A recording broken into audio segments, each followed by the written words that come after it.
If you're a woman over 50 and you've ever caught yourself saying, "I'm sorry," before you even open your mouth to speak, if you apologize for taking up space in a room, if you say sorry when someone bumps into you, if you preface every opinion with, "I'm sorry if this is wrong," but if you apologize for asking questions, for having needs, for simply existing, I need you to stop right now and hear this. You are not apologizing because you've done something wrong. You are apologizing because somewhere along the way, you learned that your presence is an inconvenience, that your voice is an interruption, that your needs are a burden, that simply being alive and taking up space in the world requires an apology. And that belief, that deep unconscious belief, is not just making you invisible. It's erasing you from your own life. This is not about politeness. This is not about being considerate or well-mannered. This is about something far more destructive. This is about a pattern of self-erasure that's been building for 50 years. A pattern where you've learned to apologize for your existence because you were taught that being a woman, and especially being an older woman, means you should make yourself smaller, quieter, less noticeable, less demanding. You were taught that good women don't take up too much space. Good women don't ask for too much. Good women apologize preemptively so no one ever has to feel inconvenienced by them. And you've been following those rules for so long that you don't even realize you're doing it anymore. The apologies have become automatic, reflexive, unconscious. You walk into a room and say sorry for being late even when you're on time. You ask a question and preface it with sorry to bother you. You express an opinion and wrap it in sorry if I'm wrong. You need help and start with, "I'm so sorry to ask." You disagree with someone and say sorry, but I see it differently. You exist in a shared space and apologize for your existence dozens of times a day. And each apology, no matter how small, sends the same message to others. But more importantly, to yourself. The message is this: I don't really belong here. My presence is an imposition. I should take up less space. I should require less. I should matter less. I am an inconvenience that needs to be managed and minimized. And when you send yourself that message dozens of times a day, hundreds of times a week, thousands of times a year, for 50 years, what do you think happens to your sense of self?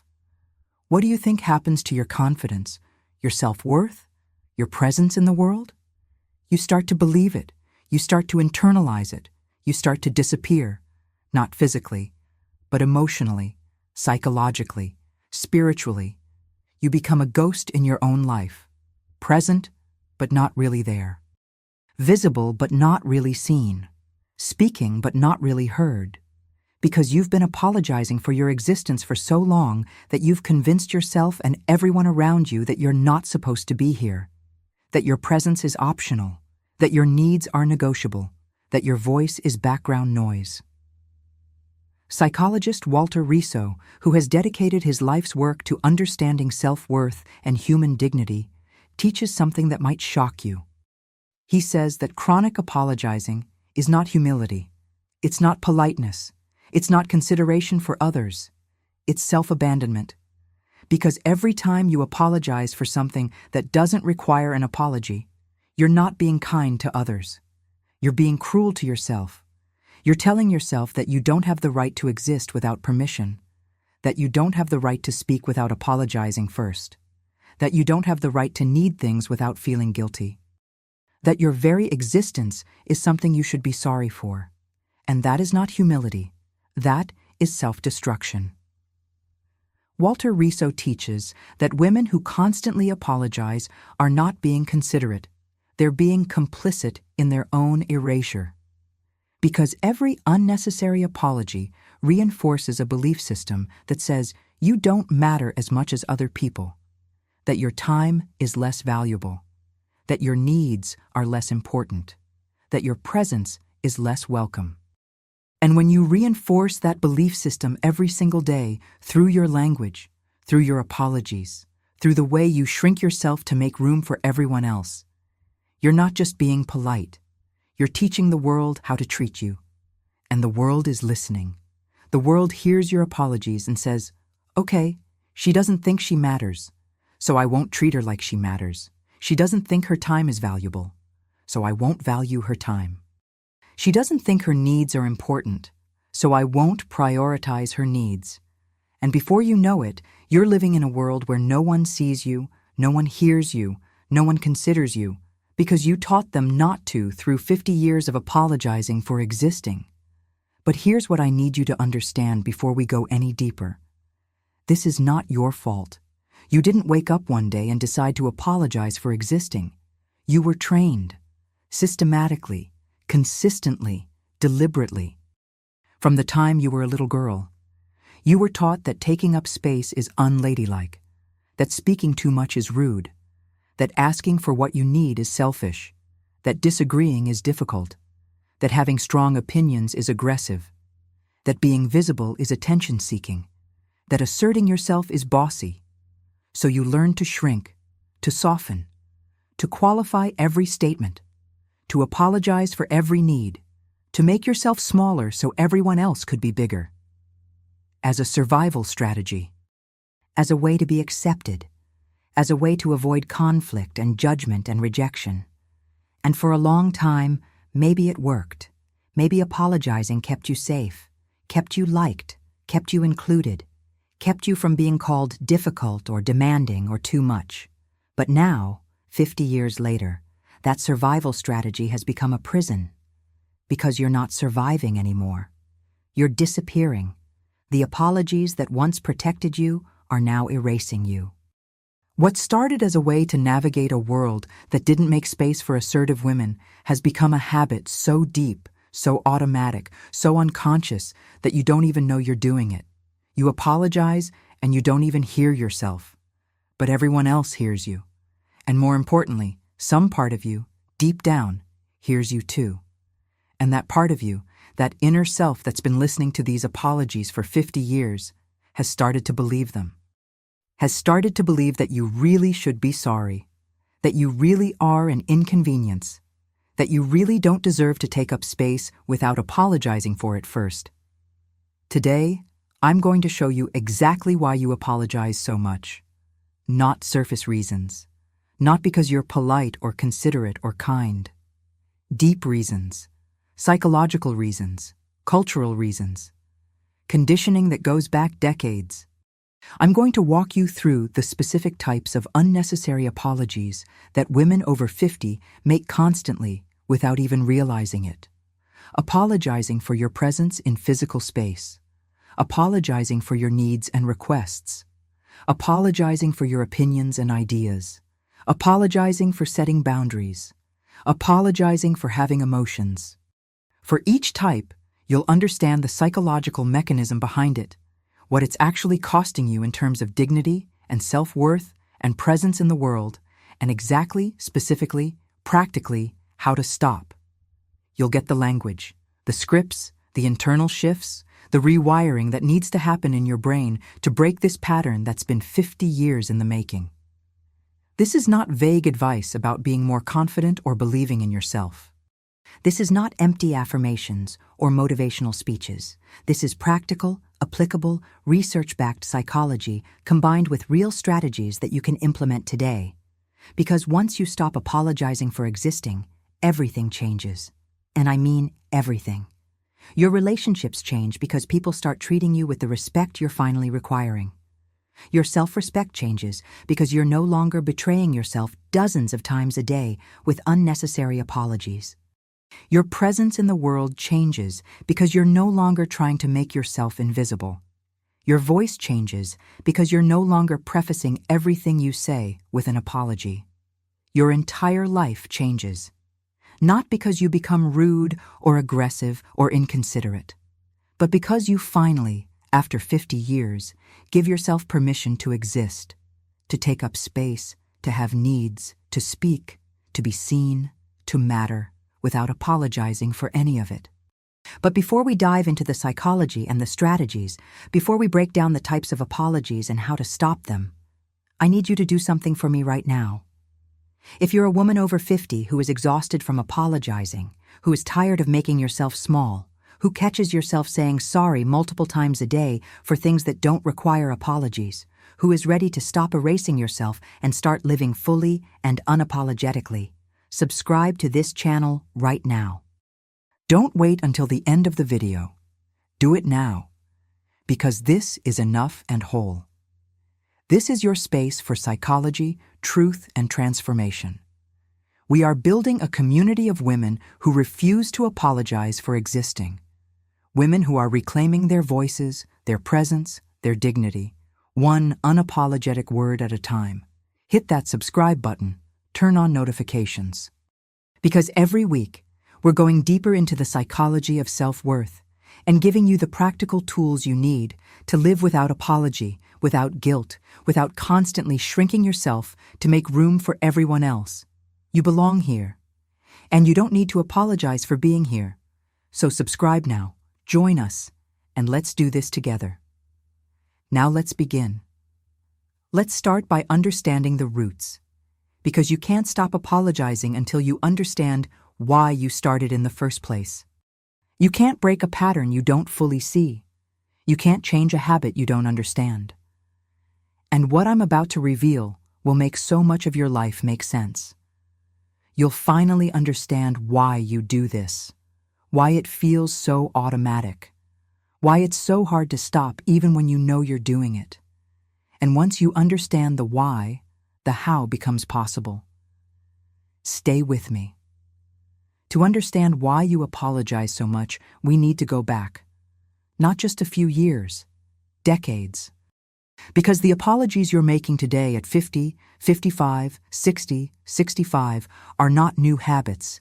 They're the culmination of a lifetime of conditioning, a lifetime of messages, both subtle and overt, that taught you that your existence requires justification, that your presence needs permission, that simply being a woman, and especially being an older woman, means you should make yourself as unobtrusive as possible.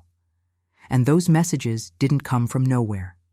They came from everywhere, from your family, from your culture, from your religion, from your education, from the media, from every interaction you've had for 50 years that reinforce the same core belief.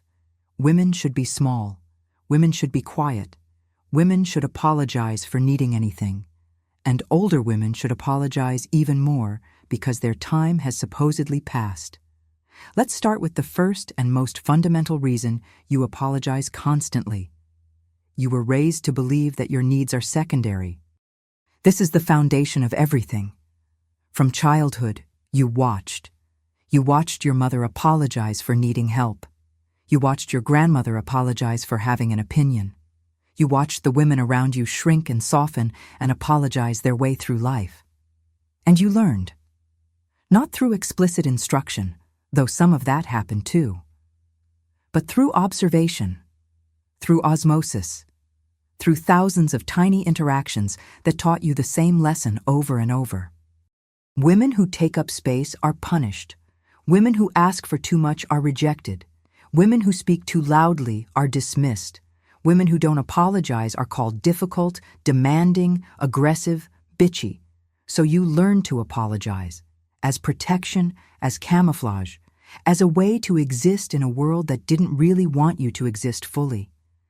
And here's what makes this so insidious. The conditioning was so thorough, so consistent, so pervasive, that you don't even remember learning it. It feels natural.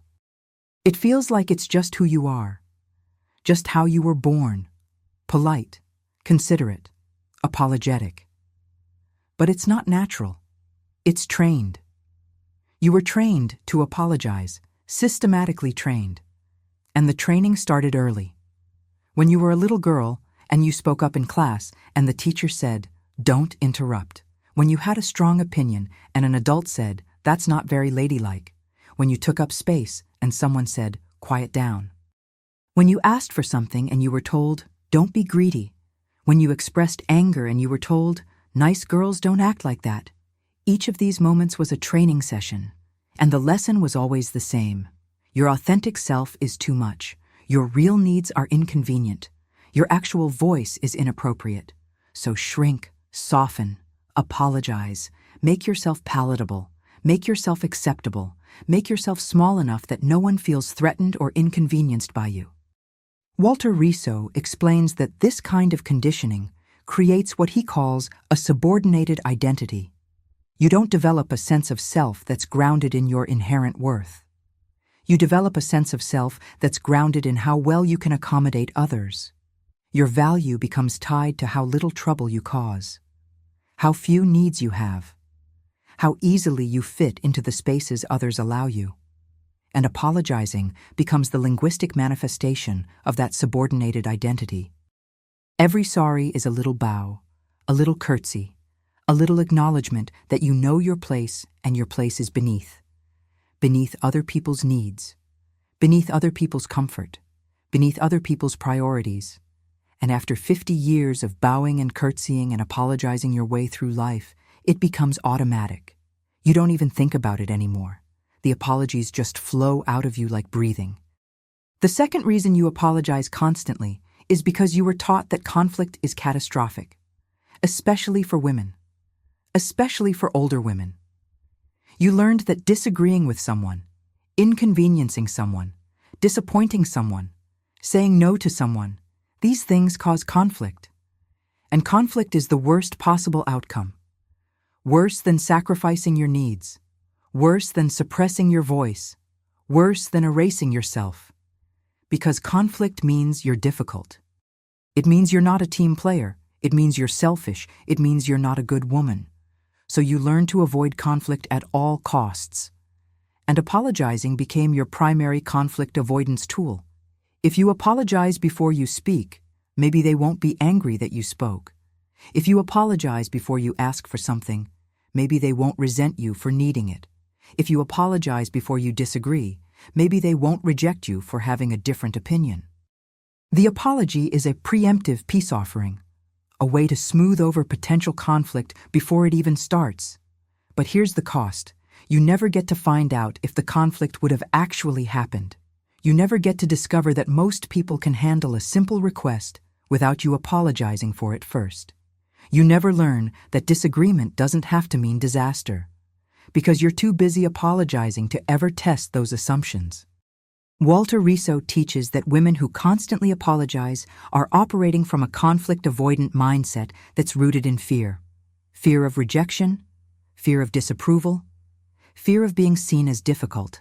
And that fear is not irrational, it's based on real experiences.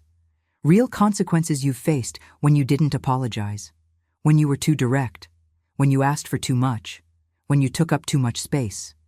Maybe you were criticized, maybe you were punished, maybe you were excluded. Maybe you were called names, so the fear is real. But here's what's also real. You're not that little girl anymore. You're not that young woman trying to navigate a world that punished assertiveness. You're a woman over 50. And the consequences you fear are often not as severe as the consequences you're already living with.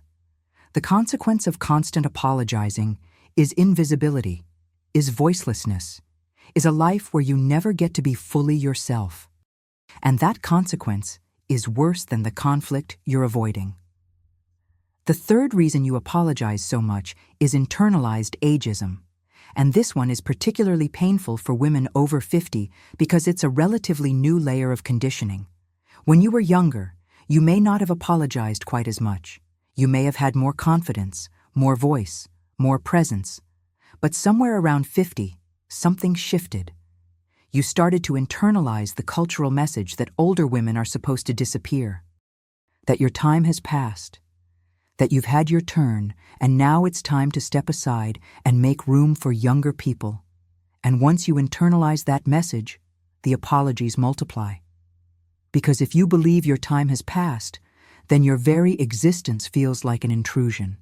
Every moment you're still here, still visible, still taking up space, feels like you're overstaying your welcome. So you apologize. You apologize for still being here, for still having needs, for still having opinions, for still wanting to be seen and heard. You apologize for not gracefully disappearing the way older women are supposed to. This is why women over 50 apologize more than younger women. It's not just decades of gender conditioning. It's also the newer layer of age conditioning, the message that says you're past your prime, past your relevance, past your usefulness, and every time you apologize unnecessarily, you're confirming that message. You're agreeing with it. You're telling yourself and everyone around you that yes, you know you're supposed to be invisible now. You know you're not supposed to matter as much. You know you're taking up space that younger, more relevant people should have, and I'm sorry for that. I'm sorry I'm still here. I'm sorry I still exist. I'm sorry I haven't disappeared yet. That's what your apologies are really saying. And the more you say it, the more you believe it. And the more you believe it, the more you disappear. The fourth reason you apologize constantly is because you've lost touch with what actually requires an apology. After 50 years of apologizing for everything, you no longer know the difference between a genuine apology and a reflexive apology. A genuine apology is when you've actually done something wrong, when you've hurt someone, when you've violated a boundary, when you've made a mistake that had consequences. Those situations require apologies. But most of your apologies are not genuine. They're reflexive. You apologize for things that aren't wrong, for things that aren't your fault, for things that don't require apologies. You apologize for asking a question. That's not wrong. You apologize for having a different opinion. That's not wrong. You apologize for needing help. That's not wrong. You apologize for existing in a shared space. That's not wrong. But you've apologized for these things so many times that you've lost the ability to distinguish between what requires an apology and what doesn't. Everything feels like it requires an apology because you've been apologizing for everything. Walter Riso explains that when you over-apologize, you dilute the meaning of apologies altogether. Real apologies, when they're needed, lose their power because you've been saying sorry for things that don't require it. And more importantly, you lose your own internal compass for right and wrong. You stop trusting your judgment about what you should feel guilty about because you feel guilty about everything. You feel guilty for asking someone to pass the salt. You feel guilty for walking through a door. You feel guilty for breathing. And when guilt becomes your constant state, you can't access appropriate guilt when it's actually needed. You can't tell the difference between I did something wrong and I exist, and that's somehow wrong. And that confusion keeps you trapped in a cycle of constant apology. The fifth reason, and this is perhaps the deepest, is that apologizing has become part of your identity. It's not just something you do. It's who you think you are. You're the apologetic one, the accommodating one, the one who never causes problems, the one who's easy to deal with because she always apologizes first. And if you stop apologizing, who are you? That question is terrifying because your identity, your sense of self, has been built around being the woman who doesn't cause trouble, who doesn't take up too much space, who always says sorry. And dismantling that identity feels like dismantling yourself, so you keep apologizing, not because you want to, but because you don't know how to be anyone else. The apologies have become so woven into who you are that pulling them out feels like pulling out threads from fabric. You're afraid the whole thing will unravel. You're afraid that without the apologies, without the accommodating nature, without the constant making yourself smaller, there won't be anything left. Or worse, what's left won't be likable, won't be acceptable, won't be loved. But here's the truth. The apologetic version of you is not the real you. It's the trained you. It's the conditioned you. It's the version of you that learned to survive in a world that punished women for taking up space. And while that version served a purpose, kept you safe, helped you navigate hostile territory, it's not who you actually are. Who you actually are is underneath all those apologies, underneath all that shrinking, underneath all that conditioning. There's a woman who has needs and doesn't need to apologize for them.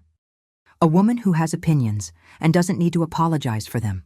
A woman who takes up space and doesn't need to apologize for it. A woman who exists without apology. That woman is still there. She's been there all along, buried under 50 years of sorry. And it's time to let her speak. It's time to let her be seen. It's time to let her exist without apologizing for it. The sixth reason you apologize so much is physical and neurological.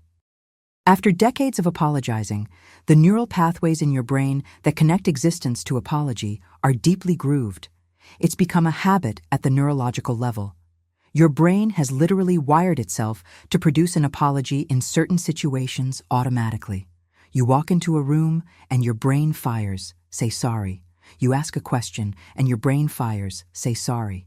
You have a need and your brain fires, say sorry. It's not conscious anymore. It's automatic. And breaking an automatic pattern requires conscious effort, repetition, and new neural pathway formation. You have to interrupt the automatic apology, catch it before it comes out, replace it with something else, and do that over and over until your brain learns a new pattern. This is why you can't just decide to stop apologizing and have it happen. Your brain needs retraining. Your nervous system needs reprogramming. And that takes time and intentional practice. Walter Riso explains that changing deeply ingrained behavioral patterns requires three things: awareness, because you can't change what you don't see; interruption, because you have to catch the pattern in action and stop it; and replacement, because you can't just remove a behavior without replacing it with something else. Your brain needs a new script, a new automatic response, and building that new response takes repetition. Lots of it.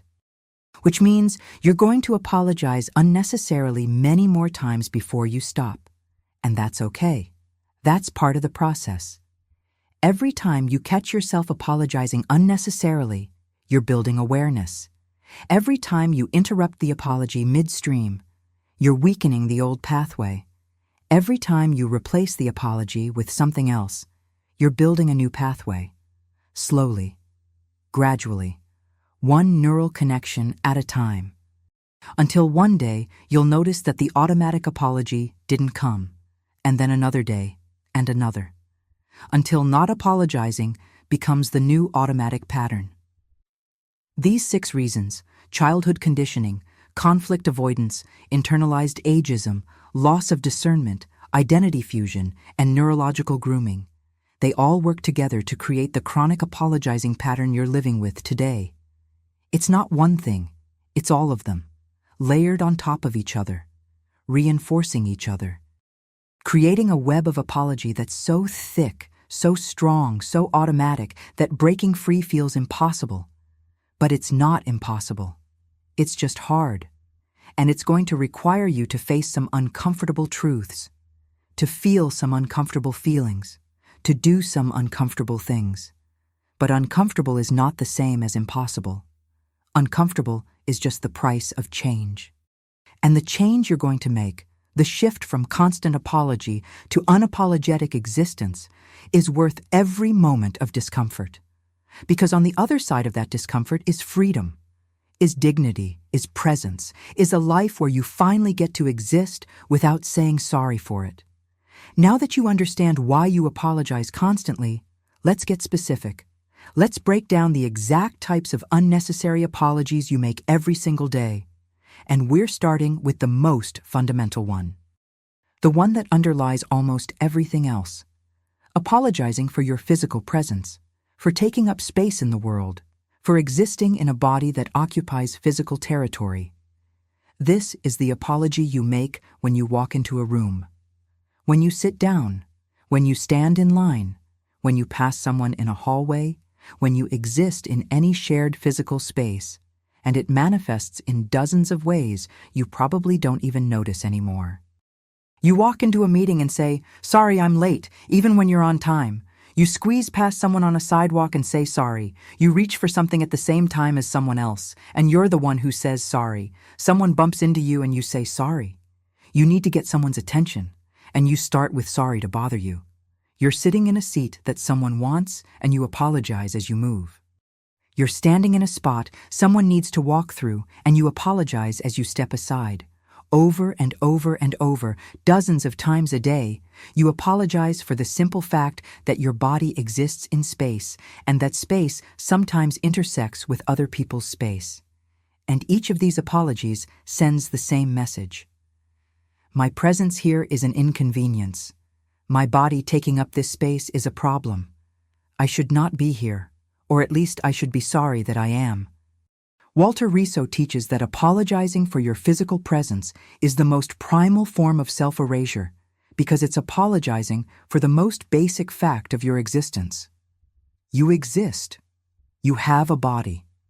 That body takes up space, and there is nothing wrong with that. Nothing to apologize for. Your body has just as much right to exist in space as anyone else's body. But women over 50 have been taught otherwise. You've been taught that your body, especially an aging body, especially a body that doesn't conform to narrow beauty standards, is something to hide, something to minimize, something to apologize for. You've learned to make yourself physically smaller, to take up less space, to move through the world as if you're trying not to be noticed, as if your presence is an imposition that needs to be justified and apologized for constantly. Why do women over 50 apologize for their physical presence more than anyone else? 5 reasons. First, you grew up in an era when women's bodies were constantly policed. You were told to sit like a lady, which meant legs crossed, arms in, taking up as little space as possible. You were told not to be loud, not to draw attention, not to take up too much room. While boys were encouraged to spread out, to be big, to take up space, you were taught the opposite. Shrink. Contain yourself. Make yourself small. And after 50 years of making yourself physically small, apologizing for your physical presence has become automatic. You don't even realize you're doing it. You just automatically apologize anytime your body intersects with someone else's space because you've internalized the belief that your body shouldn't be taking up that space to begin with. Second, shame about aging bodies. Many women over 50 carry deep shame about how their bodies have changed. Bodies that don't look young. Bodies that don't fit beauty standards. Bodies that society tells you should be hidden. And that shame manifests as apologizing. You apologize for your body being seen, for your body taking up space, for your body existing in public. It's as if by apologizing, you're acknowledging that you know your body is not what it should be, and you're sorry about that. You're sorry you're not young. You're sorry you're not thin. You're sorry you're not invisible. And each apology reinforces the shame. The shame makes you apologize. The apology makes you feel more shame. And the cycle continues. You're trapped in a loop where shame produces apologies, and apologies reinforce shame. Third, fear of being called demanding or taking up too much space. Women over 50 remember what happened to women who took up space, who were too loud, too visible, too present. They were called names, pushy, aggressive, demanding, too much. And you learned that the way to avoid those labels was to apologize for your presence, to signal through constant apologies that you know you're not supposed to be taking up this much space and you're sorry about it. The apology is a defense mechanism, a way to say, I know I shouldn't be here, but I have to be, so please don't punish me for it. But here's what actually happens. The more you apologize for your presence, the more people treat your presence as an inconvenience. Because you've told them it is. You've taught them that your being there is something to apologize for, and they believe you. Fourth, comparison with younger women. When you're in a space with younger women, you feel the contrast. They take up space without apology. They walk into rooms with confidence. They don't shrink. They don't apologize for existing. And you feel like you should be more like them, but you can't quite do it. So instead, you apologize. You apologize for being older, for being less, for taking up space that maybe should go to someone younger. The apology becomes a way of acknowledging what you see as your diminished right to space compared to younger people. But that diminished right is not real. It's internalized ageism. And every time you apologize based on that belief, you make it more real. You turn a cultural lie into a personal truth. Fifth, habit and neural conditioning. After decades of apologizing for your physical presence, it's become so automatic that you don't even think about it. Someone walks toward you and sorry comes out of your mouth before you even register what's happening. You reach for something and sorry is already being said before your hand touches the object. The apology is faster than conscious thought because it's been programmed into your nervous system through thousands and thousands of repetitions. Your body has learned to apologize. Your mouth has learned to form the word sorry in any situation where your physical presence might intersect with another person. And breaking that automaticity requires catching it over and over until the automatic response weakens and a new response can form. So what does apologizing for your physical presence cost you? Everything. It costs you dignity because you're constantly signaling that you don't have the right to exist in space. It costs you presence because you're trying to make yourself invisible. It costs you confidence because every apology reinforces the belief that there's something wrong with you being there. It costs you respect because people treat you the way you teach them to treat you, and you're teaching them that your presence is an inconvenience. It costs you visibility because the whole point of these apologies is to make yourself less noticeable, less intrusive, less present. And it costs you your sense of self because after 50 years of apologizing for the space your body occupies, you start to believe that your body doesn't have the right to occupy space, that you don't have the right to exist, and that belief is poison. Walter Riso explains that women who apologize for their physical presence are engaging in what he calls territorial self-negation. They're negating their right to territory, to physical space, to a body that exists in the world. And this territorial self-negation doesn't just affect how they move through physical space, it affects everything. Because if you don't believe you have the right to take up physical space, you won't believe you have the right to take up emotional space either, or conversational space, or any kind of space. The physical apologies are training wheels for all the other apologies. They're the foundation of a belief system that says you don't have the right to exist fully in any dimension of life. So how do you stop apologizing for your physical presence? Let me give you 7 specific strategies. 7 practical actions you can take starting today to break this pattern that's been 50 years in the making. Strategy 1. Awareness mapping. For the next 3 days, carry Strategy 1. Awareness mapping. For the next 3 days, carry a small notepad or use your phone. Every time you apologize for your physical presence, mark it down. Don't judge it. Don't try to stop it yet. Just notice it.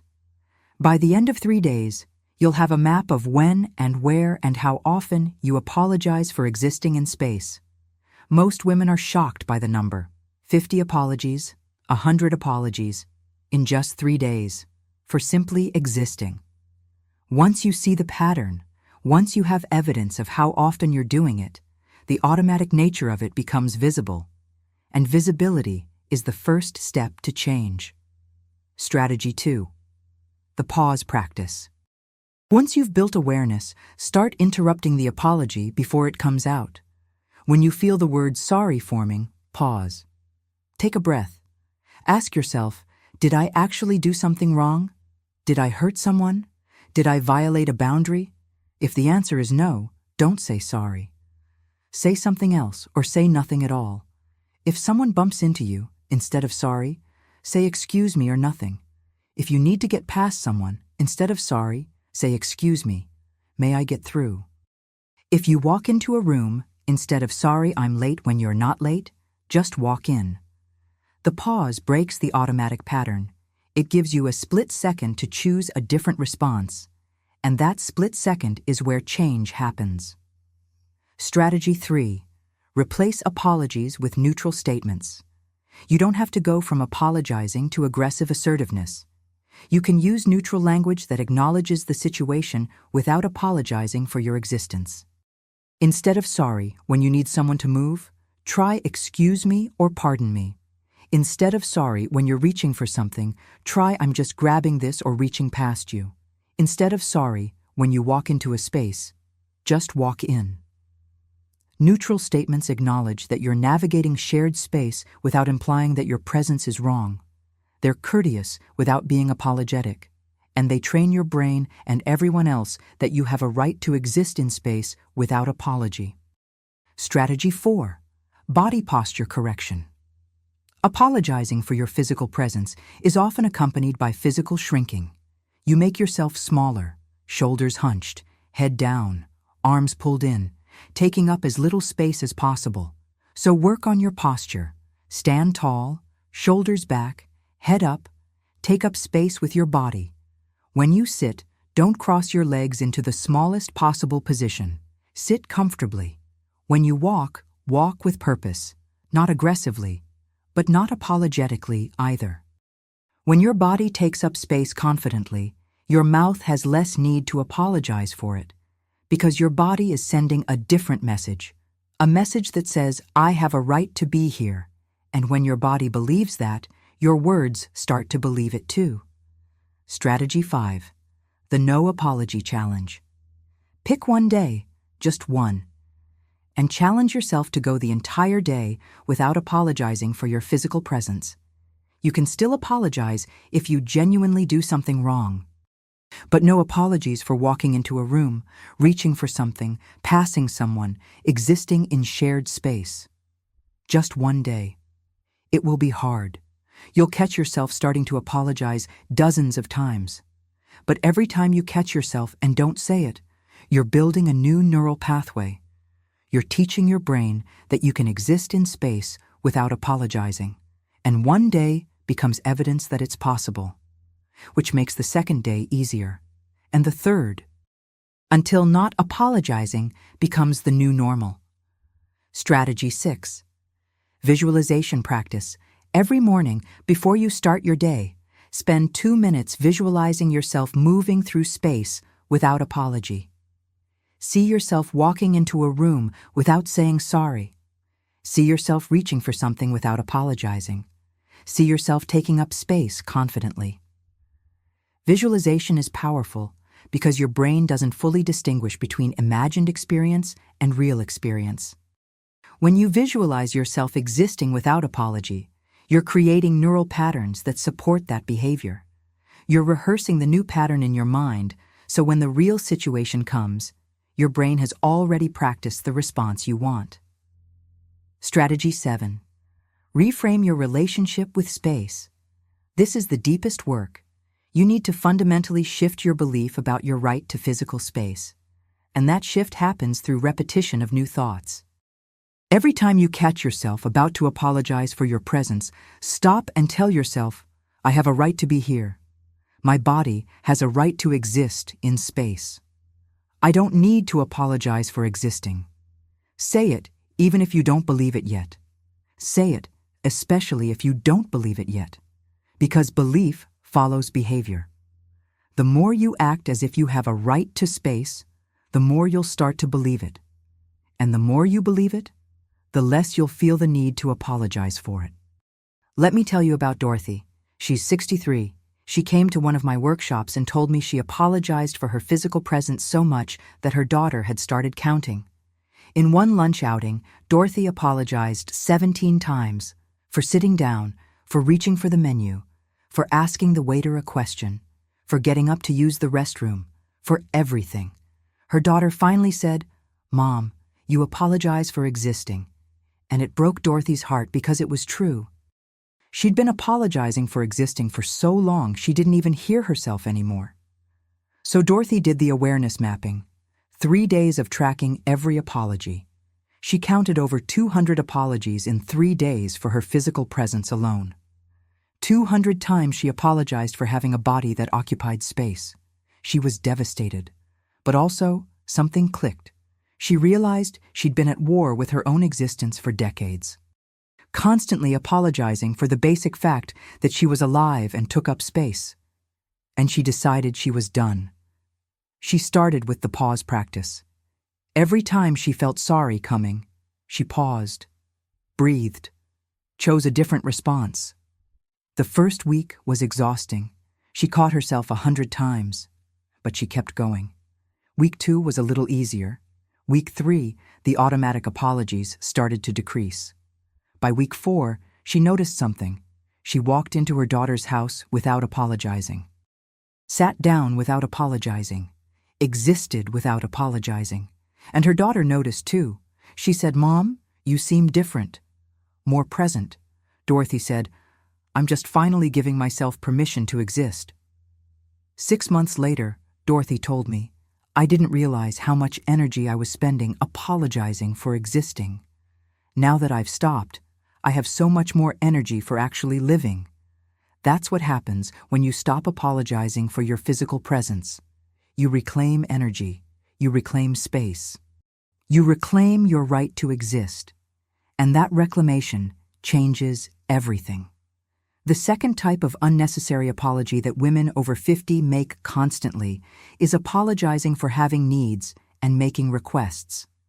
And this one cuts deep because needs are fundamental to being human. Everyone has needs, physical needs, emotional needs, practical needs. But somewhere along the way, you learn that your needs are burdens, that asking for what you need is selfish, that having needs at all makes you difficult and demanding. So you've spent 50 years apologizing for needing anything, and that apology shows up in every request you make. You need help with something, and you start with, "I'm so sorry to ask, but could you possibly?" You need information, and you say sorry to bother you, but do you know? You need someone to keep a commitment, and you apologize before you even bring it up. "Sorry if this is inconvenient, but we did have plans." You need emotional support, and you preface it with, "I'm sorry to dump this on you."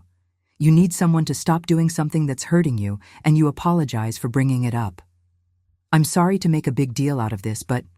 Over and over, every single need you have comes wrapped in an apology. As if having the need is wrong. As if asking someone to help meet the need is an imposition. As if your very existence as a person with needs is something you should be sorry for.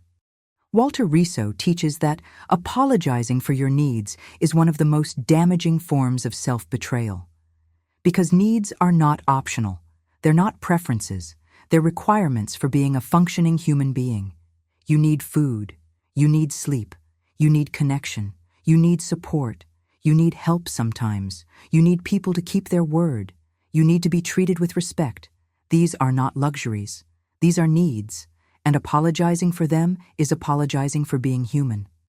It's saying, "I'm sorry I'm not self-sufficient. I'm sorry I can't do everything alone. I'm sorry I require things from other people. I'm sorry I'm human, and humans have needs." And that apology doesn't just minimize your needs. It teaches everyone around you that your needs are indeed burdens, that meeting them is a favor, that you don't really deserve to have them met. And slowly, people stop meeting them. Not because they're cruel, but because you taught them that your needs are optional. Why do women over 50 apologize for their needs more than anyone else? 6 devastating reasons. First, you were raised to be the need meters, not the need havers. Your role was to anticipate and meet everyone else's needs. Your children's needs, your partner's needs, your parents' needs, your boss's needs, everyone's needs but your own. And having your own needs felt like a failure of that role, like you weren't doing your job properly. Because if you were really good at being a woman, you wouldn't have needs. You'd just meet them. So when you do have needs, when you can't meet them yourself, when you have to ask someone else, it feels like a confession of inadequacy. And you apologize for it. You apologize for failing to be the perfect need meter by inconveniently having needs of your own. Second, scarcity mindset around support. Many women over 50 grew up in environments where support was scarce, where asking for help was met with resistance or resentment, where needs were seen as problems rather than opportunities for connection. So you learned that asking for what you need uses up limited resources, that every request depletes someone else, that you should only ask when absolutely desperate. And even then, you should apologize profusely for the imposition. This scarcity mindset makes every need feel like too much, every request feel like a burden. So you apologize. Not because the request is unreasonable, but because you believe that any request is too much. Third, fear of being seen as needy. Needy is one of the worst insults you can throw at a woman. It means she's too much, too dependent, too demanding, high maintenance, a burden, and you've spent your entire life trying not to be needy. So when you have a need, when you have to ask for something, the fear of being labeled needy is overwhelming. The apology is a preemptive defense. It's saying, I know this makes me look needy, and I'm sorry. I know I shouldn't need this, but I do, and I'm sorry. The apology is trying to distance you from the neediness by acknowledging it's wrong. But here's what actually happens. The more you apologize for your needs, the more needy you appear. Because the apology signals that you believe your needs are excessive. And if you believe they're excessive, why shouldn't everyone else? Fourth, guilt about aging and perceived declining value. Many women over 50 feel like they've used up their quota of asking for things. Like when you were younger, more productive, more valuable, you had the right to have needs. But now that you're older, now that you're supposedly less valuable, less productive, less relevant, you feel like you don't have the right to need things anymore. You should be self-sufficient. You should handle everything alone. You shouldn't be a burden on anyone. So when you do have needs, when you can't handle everything alone, the guilt is crushing. And the apology flows from that guilt. I'm sorry I'm old and still have needs. I'm sorry I'm not invisible yet. I'm sorry I still require things from the world. That's what the apology is really saying. Fifth, past experiences of punishment for having needs. Many women over 50 have vivid memories of times they asked for something and were punished for it. Maybe you asked your parents for something as a child and were called selfish or ungrateful. Maybe you asked a partner for emotional support and were told you're too sensitive or too needy. Maybe you asked for help at work and were passed over for promotion because you weren't independent enough. These experiences taught you that having needs is dangerous, that asking for what you need results in punishment. So now you apologize before asking as a way to soften the potential punishment. As a way to signal that you know asking is wrong and you're sorry and please don't punish me for it. The apology is armor. But it's armor that confirms you need protection because what you're doing is wrong. Sixth, confusion between needs and wants. After 50 years of suppressing your needs, you've lost the ability to distinguish between needs and wants. Everything feels like a want, an indulgence, a luxury you don't deserve. So you apologize for all of it. But there's a difference. Needs are non-negotiable requirements for your well-being.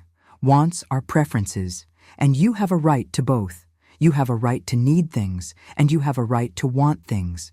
Neither requires an apology. But when everything feels like an unjustified want, everything gets wrapped in an apology. So what does apologizing for your needs cost you? It costs you having your needs met. Because when you apologize for needing something, you're telling people that meeting your need is optional. That it's a favor, not an obligation. That they're doing you a kindness by considering it. And people treat optional things as optional. They don't prioritize them. They don't take them seriously. So your needs go unmet, not because people are cruel, but because you taught them your needs don't really matter. It costs you respect, because people don't respect someone who apologizes for having basic human needs. It signals that you don't respect yourself. And if you don't respect yourself enough to state your needs without apology, why should anyone else respect them? It costs you intimacy. Because real intimacy requires being able to ask for what you need and trust that the other person will care. But when every need comes with an apology, you're not trusting, you're begging. And you can't build intimacy on begging. It costs you dignity, because there is no dignity in apologizing for being human, for having needs, for requiring support. And it costs you yourself, because needs are part of who you are. When you apologize for them, you're apologizing for yourself, for your humanity, for your existence. And after 50 years of that, you lose touch with who you actually are underneath all the apologies. Walter Riso explains that women who can't state their needs without apologizing are women who have internalized the belief that they don't deserve to have needs met. And that belief becomes self-fulfilling. Because if you don't believe you deserve it, you won't ask for it properly. And if you don't ask for it properly, you won't get it. And when you don't get it, it confirms the original belief that you don't deserve it. It's a vicious cycle. And the only way out is to break the apologizing pattern, to start stating your needs as needs, without apology, without qualification, without making yourself smaller to make the need more palatable. So how do you stop apologizing for your needs? Let me give you 8 specific strategies. Strategy 1. Distinguish between needs and wants. Make 2 lists. Real needs on one side. Things you require for your physical, emotional, and psychological well-being. Wants on the other side. Things you'd like, but could live without. Understanding the difference helps you approach needs with the seriousness they deserve. Needs are not negotiable. They don't require apologies. They require clear communication and expectation of being met. Strategy 2. Practice the direct ask. Remove the apology from your requests. Instead of, "I'm so sorry to ask, but could you?" Try, "I need your help with something. Can you assist?" Instead of, "Sorry to bother you," but try, "I have a question. Do you have a moment?" The direct ask feels uncomfortable at first because you're used to softening everything with apologies. But discomfort is not wrongness. It's just newness. And the more you practice direct asks, the more natural they become. Strategy 3. Stop pre-apologizing. Many women apologize before they even make the request, before the other person has a chance to respond. You're apologizing for an imposition that hasn't even been established as an imposition yet. So wait. Make the request. See how they respond. If they say no, if they're genuinely inconvenienced, you can acknowledge that. But don't apologize for asking. Asking is not wrong.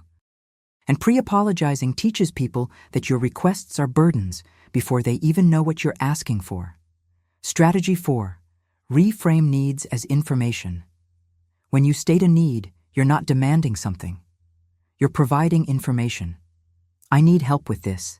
That's information. The other person can choose how to respond, but you're not imposing by informing. You're just being clear about reality. Reframing needs as information removes the shame. You're not being demanding. You're being honest about what you need, and honesty doesn't require apology. Strategy 5. Notice whose needs you don't apologize for. You probably don't apologize when stating your children's needs or your aging parents' needs. You advocate for them clearly without apology because you believe their needs are legitimate. So why are your needs different? They're not. Your needs are just as legitimate as anyone else's. Start treating your own needs with the same seriousness and lack of apology you give to others' needs. Strategy 6. Build a need-positive vocabulary. Replace apologetic language with clear language. Instead of, "I hate to ask," but try, "I need." Instead of, "If it's not too much trouble," try, "Can you?" Instead of, "I know this is a lot," but just state what you need. Clean language, no apology, no minimizing, just clear communication of what you need. The language you use shapes how you think about your needs. Apologetic language reinforces the belief that needs are wrong. Clear language reinforces the belief that needs are normal. Strategy 7. Practice receiving without guilt. When someone meets your need, resist the urge to apologize again. Don't say, "Thank you so much. I'm so sorry I had to ask." Just say thank you. Accept the help without guilt. Without apology, without making yourself smaller for having needed it. Receiving gracefully without guilt is part of breaking the apologizing pattern. Because if you apologize after your need is met, you're confirming that it was wrong to have the need in the first place. Strategy 8. Track your need-meeting rate. For 1 week, write down every need you have and whether it gets met. You'll probably notice a pattern.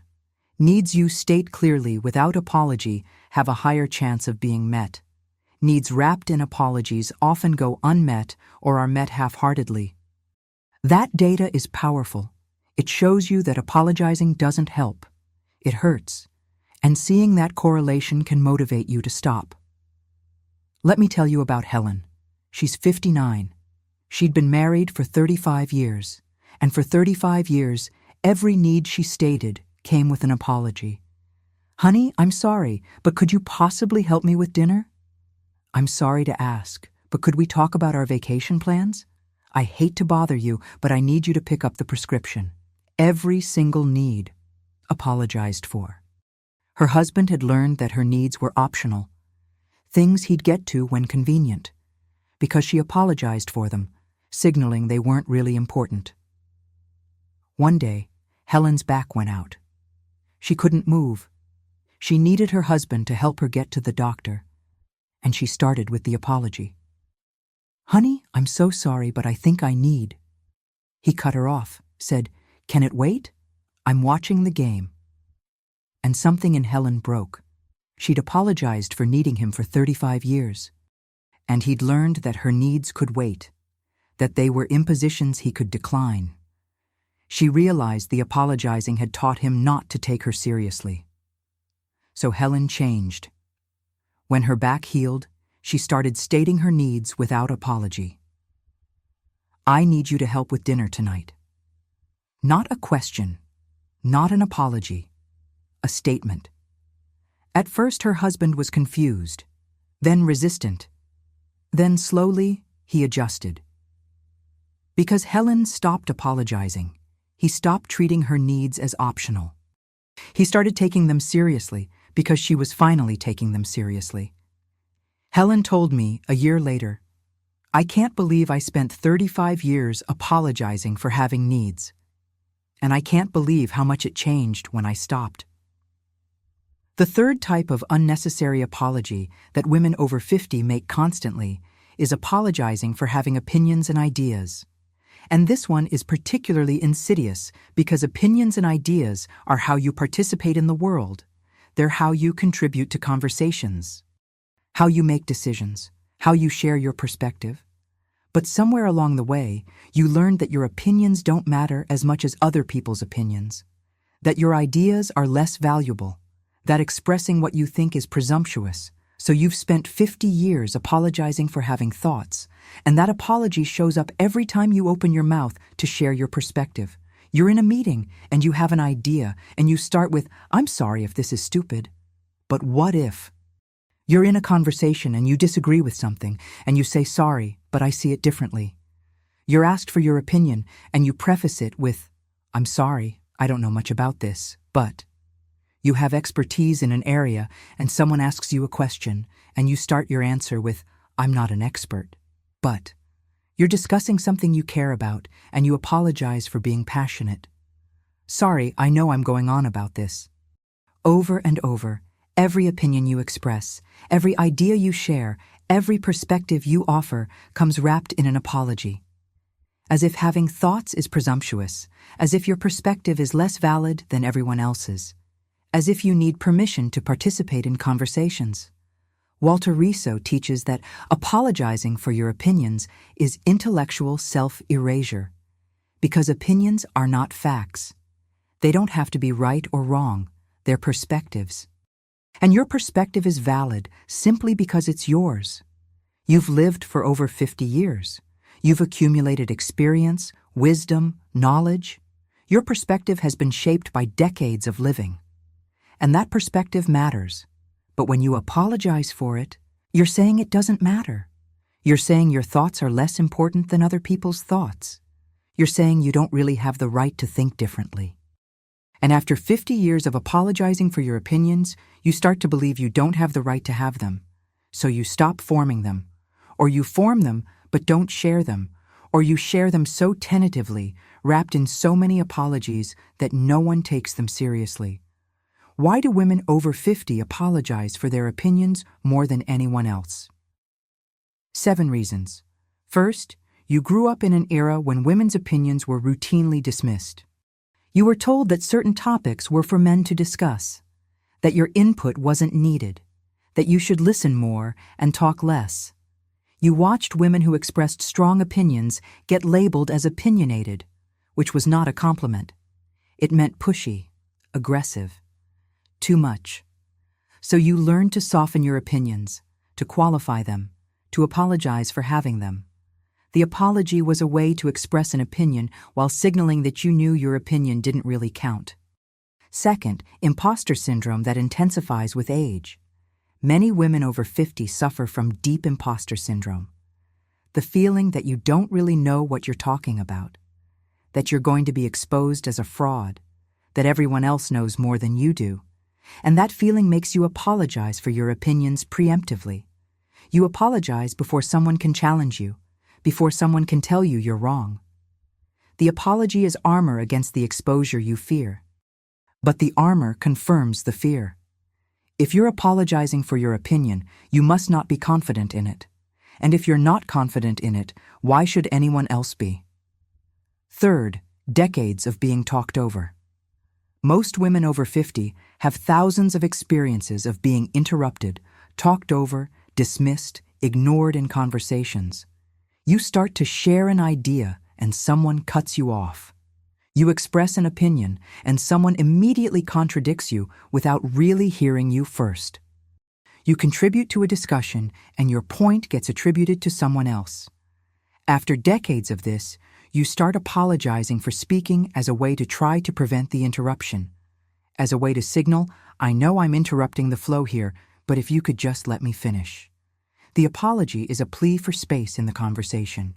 But it doesn't work. Because the apology actually signals that your contribution isn't important enough to command space without begging for it. Fourth, comparison with more confident voices. In any group, there are people who express opinions confidently, without qualification, without apology. And when you compare yourself to them, you feel less authoritative, less confident, less worthy of speaking. So you apologize to acknowledge the gap, to signal that you know they're the real experts and you're just offering a tentative thought. But that comparison is destructive.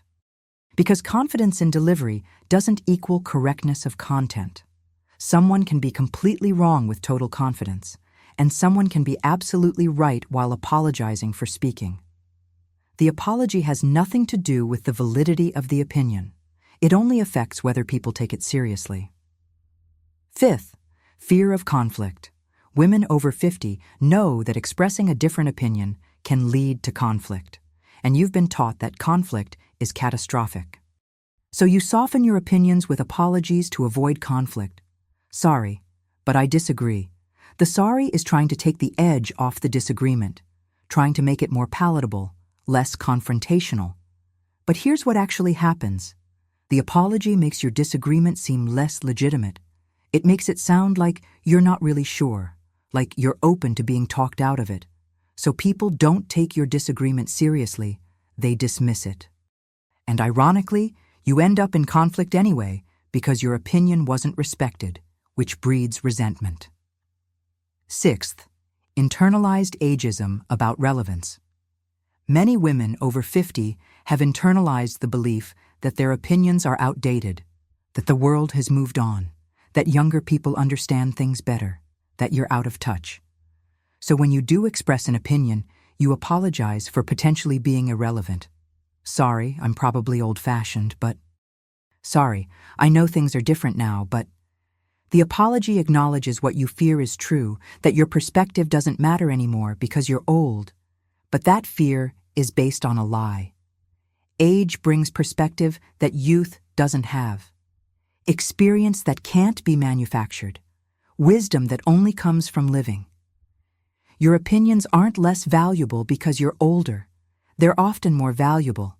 But the apology confirms the opposite. Seventh, linguistic habits from decades of apologizing. After 50 years of apologizing for your opinions, it's become linguistic muscle memory. The apology comes out automatically. You don't even think about it. Sorry, but becomes your standard way of starting any statement of opinion. It's not conscious, it's habit. And habits, especially 50-year-old habits, are hard to break, but not impossible. So what does apologizing for your opinions cost you? It costs you being heard. Because people don't listen carefully to opinions that come wrapped in apologies. The apology signals that even you don't think your opinion matters. So why should they? It costs you influence. Because you can't influence anyone if you're apologizing for your perspective. Influence requires conviction, and apologies undermine conviction. It costs you intellectual participation, because eventually you stop sharing opinions altogether. It's too exhausting to apologize for every thought. So you stay quiet. And your wisdom, your experience, your unique perspective gets lost. The world doesn't benefit from what you know because you've apologized yourself into silence. It costs you self-respect. Because every time you apologize for your opinion, you're telling yourself your thoughts don't matter. And after decades of that message, you believe it. You stop trusting your own judgment. You stop forming strong opinions because what's the point if they don't matter? And it costs you visibility in intellectual spaces. You become someone who's present but doesn't really contribute, who's in the room but doesn't really participate. And invisibility in intellectual space is just as damaging as invisibility in physical space. Walter Riso explains that women who apologize for their opinions are engaging in intellectual subordination. They're placing their thoughts beneath everyone else's thoughts. And that subordination doesn't just affect conversations, it affects decision-making. Because if you don't trust your own opinions, you can't make confident decisions. You second-guess everything. You defer to others, even when you know better.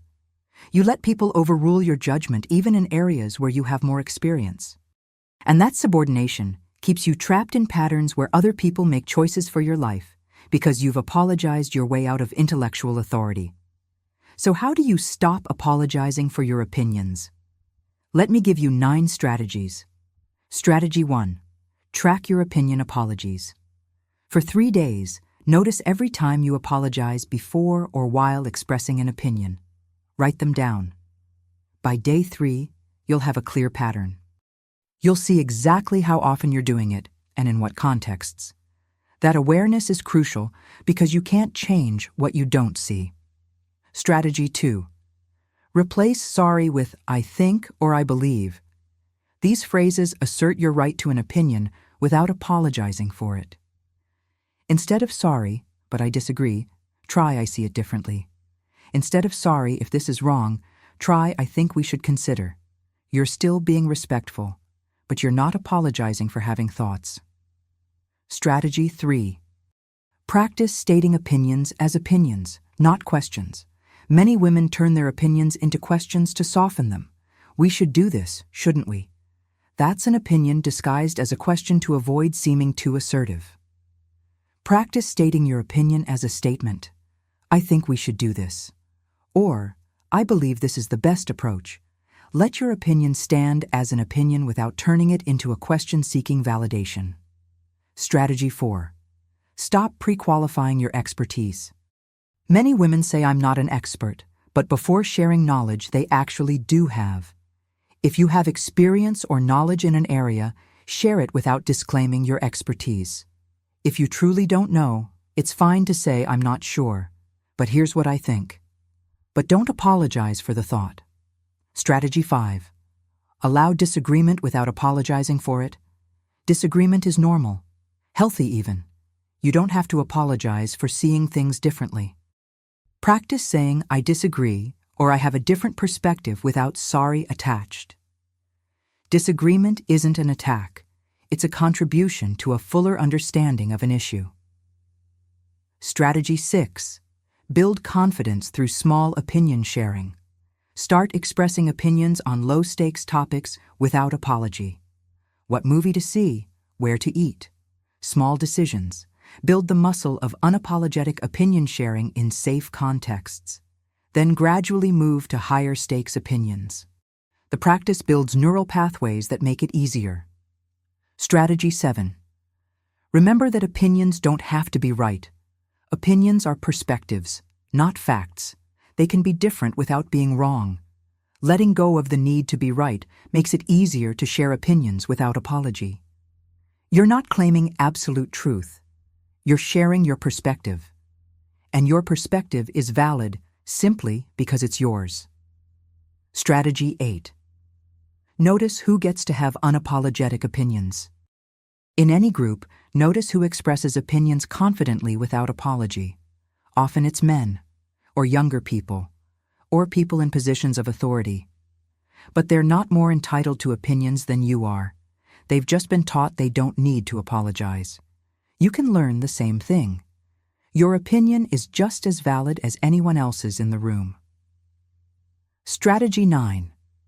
Reframe opinion sharing as contribution, not imposition. When you share an opinion, you're not imposing on people. You're contributing to the conversation. You're offering a perspective that might be valuable. That's a gift, not a burden. Reframing it as contribution removes the shame that drives the apology. Let me tell you about Beverly. She's 61. She'd worked in her field for 35 years. She had deep expertise. But every time she shared her professional opinion, she started with, "I'm not sure if this is right," or "Sorry if I'm overstepping, but..." Her younger colleagues, most of them with far less experience, shared their opinions confidently, without apology, without qualification. And their opinions were taken more seriously than Beverly's, even though she knew more. It was the apologies. The apologies made her sound uncertain, tentative, like she didn't really know what she was talking about. A mentor finally told her, "Beverly, you know more than anyone in that room. Stop apologizing for it." So Beverly made a commitment. 1 week of expressing professional opinions without apology. It was terrifying. She'd catch herself about to say sorry and have to stop mid-word. But she did it. And something shifted. People started listening differently, nodding more, taking notes, asking follow-up questions. Her opinions started being implemented, not because her opinions changed, but because she stopped apologizing for them. Beverly told me 6 months later, "I spent 35 years apologizing for expertise I legitimately had. And it cost me credibility, influence, and respect."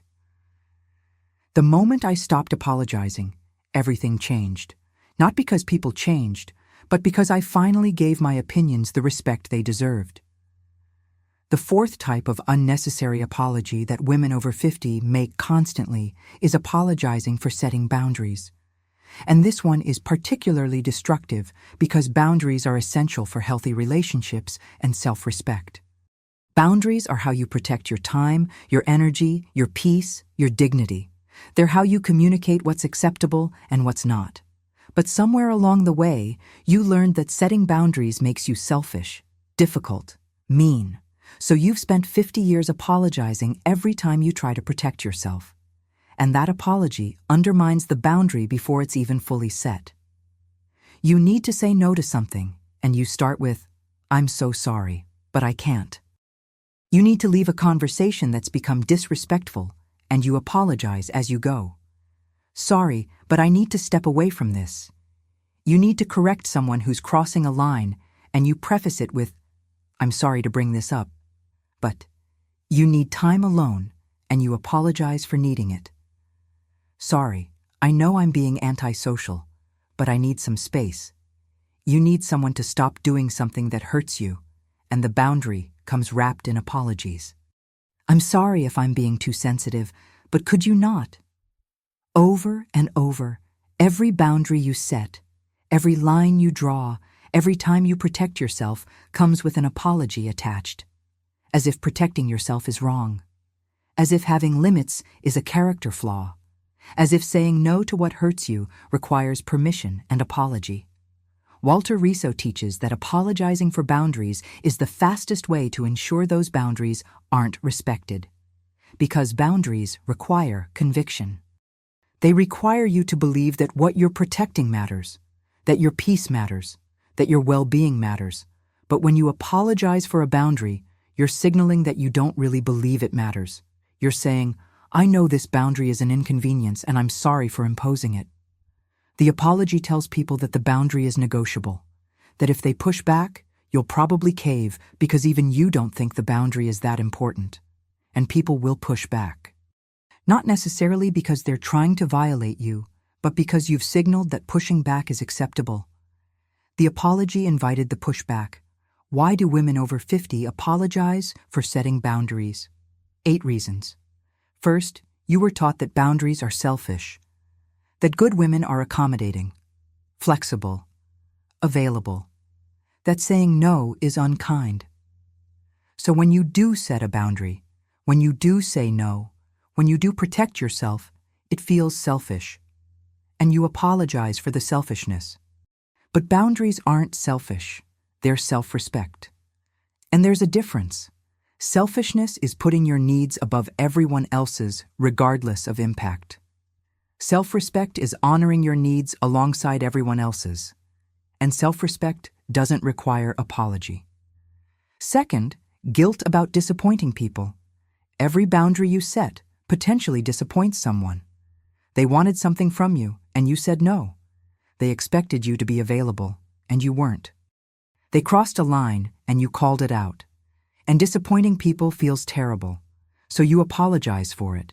You apologize for not being what they wanted, for not meeting their expectations, for not sacrificing yourself one more time.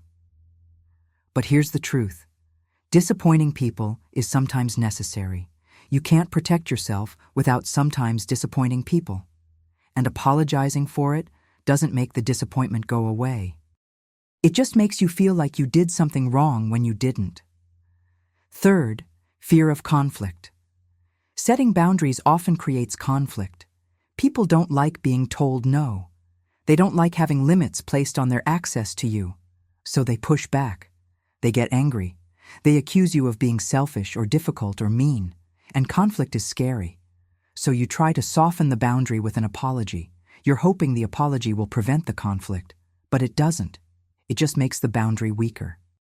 And a weak boundary invites more violation, which creates more conflict. The apology doesn't prevent conflict, it prolongs it. Fourth, conditioning that your needs are less important than others' comfort.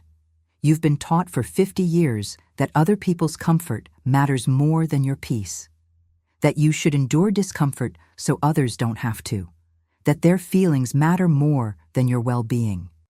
So, when you set a boundary that protects you but makes someone else uncomfortable, you feel like you've done something wrong. And you apologize. You apologize for prioritizing yourself. But prioritizing yourself isn't wrong. It's necessary.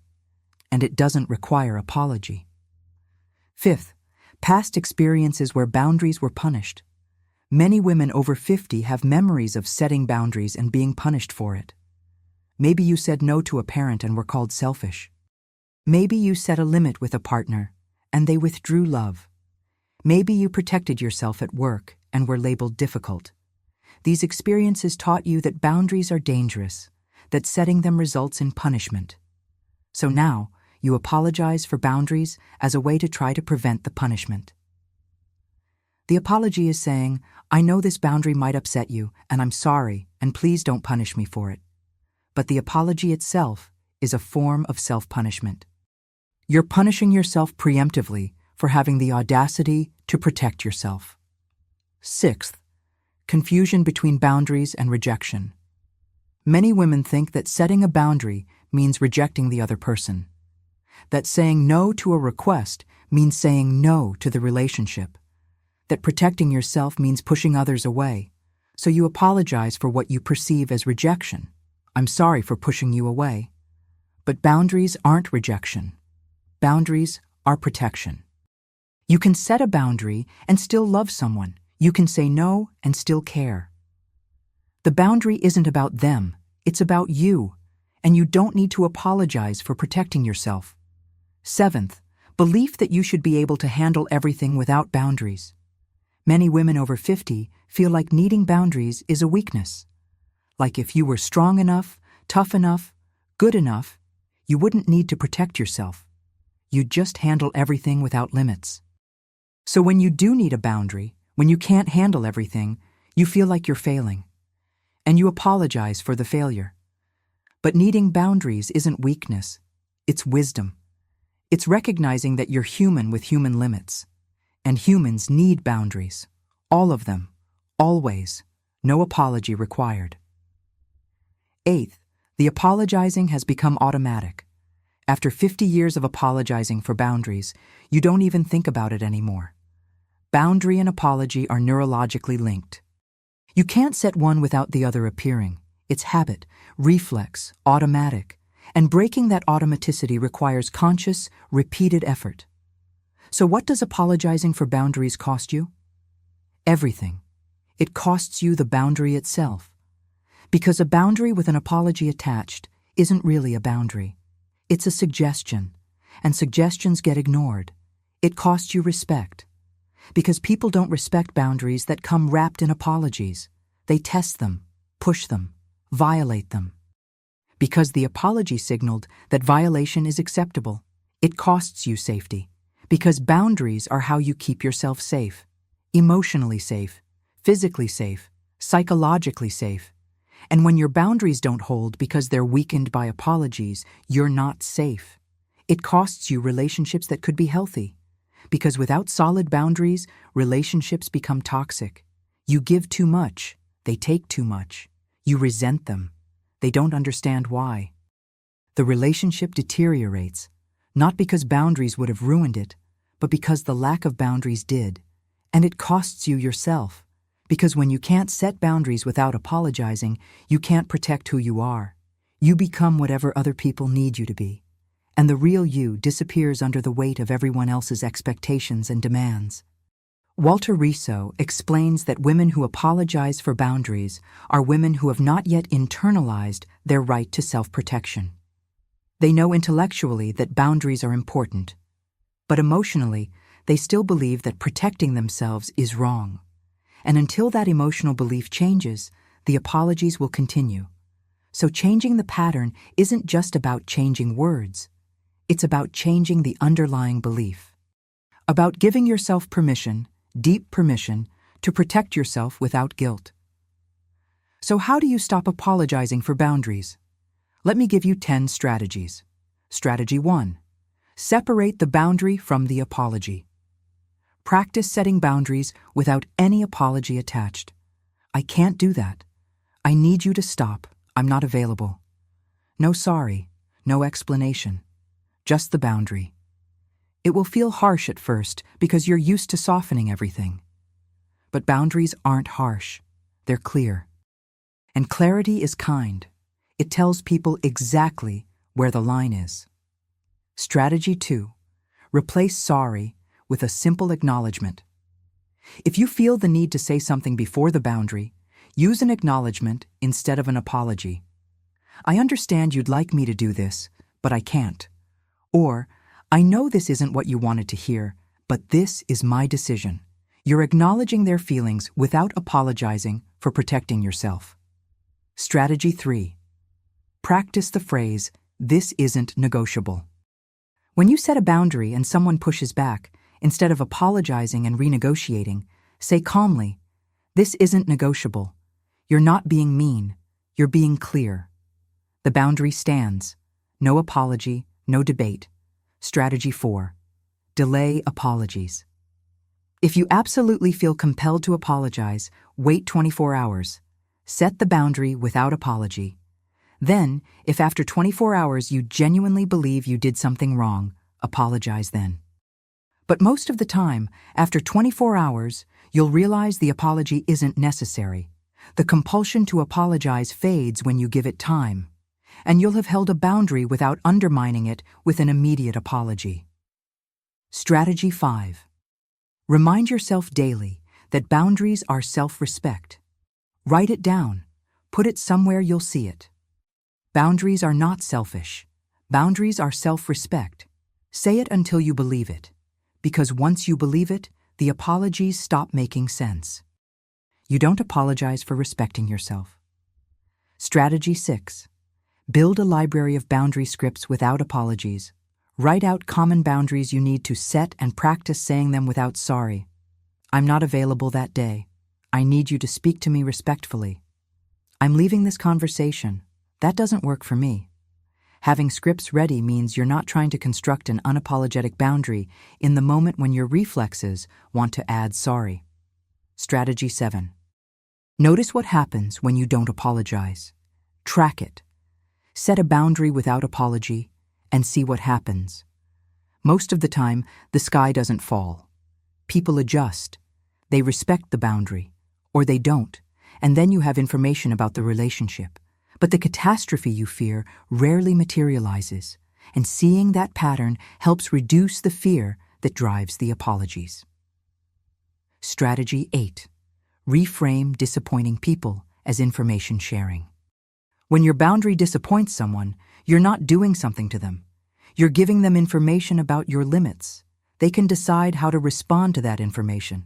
But the information itself isn't wrong. It's just truth. And truth doesn't require apology. Strategy 9. Get comfortable with other people's discomfort. This is hard but necessary. Part of why you apologize for boundaries is because boundaries sometimes make other people uncomfortable. And you've been taught that other people's discomfort is your responsibility to fix. But it's not. They're uncomfortable because they wanted something from you that you're not giving. That's their feeling to manage, not yours to apologize for. Strategy 10. Celebrate boundaries held without apology. Every time you set a boundary without apologizing, mark it. Celebrate it.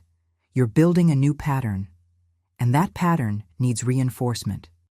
Each boundary held without apology is evidence that you can protect yourself without betraying yourself through apology.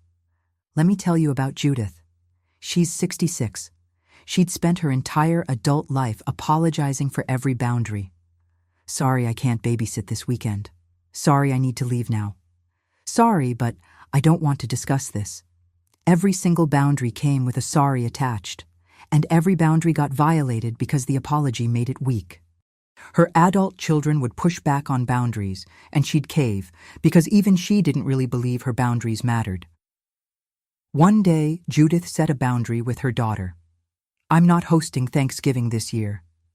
Her daughter immediately pushed back. But you always host. What are we supposed to do? And Judith started to apologize. Started to say, I'm sorry, but I just can't this year. But something stopped her. She realized she'd been apologizing for protecting herself for 66 years. And she was done. So instead of apologizing, she said, I understand this is disappointing, but I'm not hosting. This isn't negotiable. No sorry, just the boundary. Her daughter was shocked, pushed harder. Judith held firm. No apology, no explanation beyond what she'd already said. And eventually, her daughter adjusted, found another solution, and their relationship didn't end. It actually improved. Because for the first time, Judith's daughter had to respect a boundary. Had to take her mother's needs seriously. Because the boundary wasn't weakened by apology. Judith told me a year later that one boundary changed everything, because I proved to myself that I could protect myself without apologizing for it. And once I did it once, it got easier. Now I set boundaries without sorry all the time, and people respect them because I respect them. The fifth and final type of unnecessary apology that women over 50 make constantly is apologizing for having emotions. And this might be the most damaging of all because emotions are not optional. They're not choices. They're human responses to human experiences. But somewhere along the way, you learned that your emotions are inconvenient, excessive, inappropriate. That feeling things deeply makes you too sensitive, that expressing emotions makes you weak or dramatic. So you've spent 50 years apologizing for feeling what you feel. And that apology shows up every time you have an emotional response to anything. You're upset about something and you start with, I'm sorry, I'm just being emotional. You cry and you apologize for crying. Sorry, I don't know why I'm crying. You're angry about being treated poorly and you apologize for the anger. I'm sorry, I shouldn't be this upset. You're hurt by something someone said and you apologize for being hurt. Sorry for being so sensitive. You're excited about something and you apologize for the enthusiasm. Sorry, I know I'm making too big a deal about this. You're disappointed and you apologize for the disappointment. Sorry, I shouldn't feel this way. Over and over, every emotion you feel, every feeling you express, comes wrapped in an apology. As if feeling is wrong. As if emotions are character flaws. As if being human with human feelings requires constant apology. Walter Riso teaches that apologizing for emotions is emotional self-betrayal at its deepest level. Because emotions are information. They tell you what matters to you, what hurts you, what brings you joy, what crosses your boundaries, what aligns with your values. When you apologize for emotions, you're apologizing for that information. You're saying the information doesn't matter, your hurt doesn't matter, your joy doesn't matter, your anger doesn't matter. And when you tell yourself that often enough, you stop listening to your emotions altogether. You disconnect from the very system designed to tell you what you need and what you don't need. And that disconnection is catastrophic. Because a woman disconnected from her emotions is a woman who can be hurt repeatedly without knowing to leave, who can be disrespected without knowing to protest, who can lose herself without knowing to come back. The emotional disconnection that starts with apologies ends with complete self-abandonment. Why do women over 50 apologize for their emotions? 9 reasons. First, you were taught that emotions are weakness, especially for women. You were told not to be so emotional, not to cry, not to get upset, not to make a scene. That real strength means suppressing feelings, staying calm, being rational. So when emotions do surface, when you can't suppress them anymore, you feel weak. And you apologize for the weakness. But emotions aren't weakness. They're honesty. They're your internal truth speaking, and truth doesn't require apology. Second, fear of being labeled hysterical or dramatic.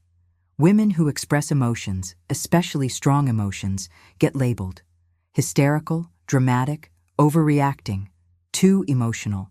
And those labels are designed to silence, to dismiss, to invalidate. So you learn to police your own emotions to avoid those labels. And when emotions leak out anyway, you apologize preemptively. The apology is trying to prevent the label by acknowledging, I know this seems dramatic and I'm sorry. But the apology confirms the label. It says, yes, my emotions are excessive, when they're not. They're just emotions. Third, decades of having your emotions dismissed or minimized. Most women over 50 have countless experiences of expressing how they feel and being told it's not that bad. You're overreacting, you're being too sensitive, or calm down. When your emotions are dismissed repeatedly, you internalize the dismissal. You start believing your emotions are excessive, invalid, wrong. So you apologize for them. You apologize for feeling what you've been told you shouldn't feel. But the dismissal was wrong. Your emotions were valid. And apologizing for them perpetuates the invalidation.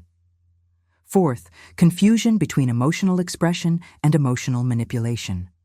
Many women were taught that expressing emotions is manipulative, that crying is manipulation, that showing hurt is manipulation, that any emotional expression is an attempt to control others. So when you do express emotions, you feel manipulative, and you apologize for it. But expressing emotions is not manipulation. Manipulation is using emotions to control others. Expression is simply being honest about what you feel, and there's a difference. Honest expression doesn't require apology. Fifth, comparing yourself to people who don't show emotions.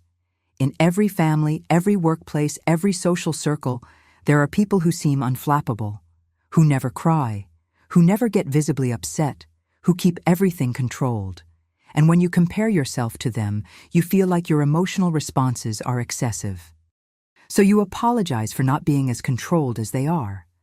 But emotional expression is not a flaw. And emotional suppression is not a virtue. Different people have different emotional expression styles, and yours is not wrong just because it's different. Sixth, guilt about burdening others with your feelings. Many women believe that their emotions are burdens on other people, that when you're upset, you're making others deal with your feelings. That when you cry, you're putting others in an uncomfortable position. So you apologize for burdening them. I'm sorry for crying. I know this makes you uncomfortable. But your emotions are not burdens. They're part of being in relationship with someone. Real relationships include emotional honesty, and emotional honesty doesn't require apology. Seventh, internalized messages that older women should be beyond certain emotions. Many women over 50 have internalized the belief that by this age, you should be past certain feelings, past caring what people think, past getting hurt, past needing validation. That emotional maturity means not feeling things deeply anymore. So when you do feel things deeply, it feels like immaturity, like you should have grown out of this by now, and you apologize for not being emotionally mature enough yet. But emotional depth at any age is not immaturity. It's humanity. And it doesn't end at 50. Eighth, fear that emotions make you less credible. Many women believe that showing emotion undermines credibility. That if you cry in a meeting, your ideas won't be taken seriously. That if you show anger, you'll be dismissed.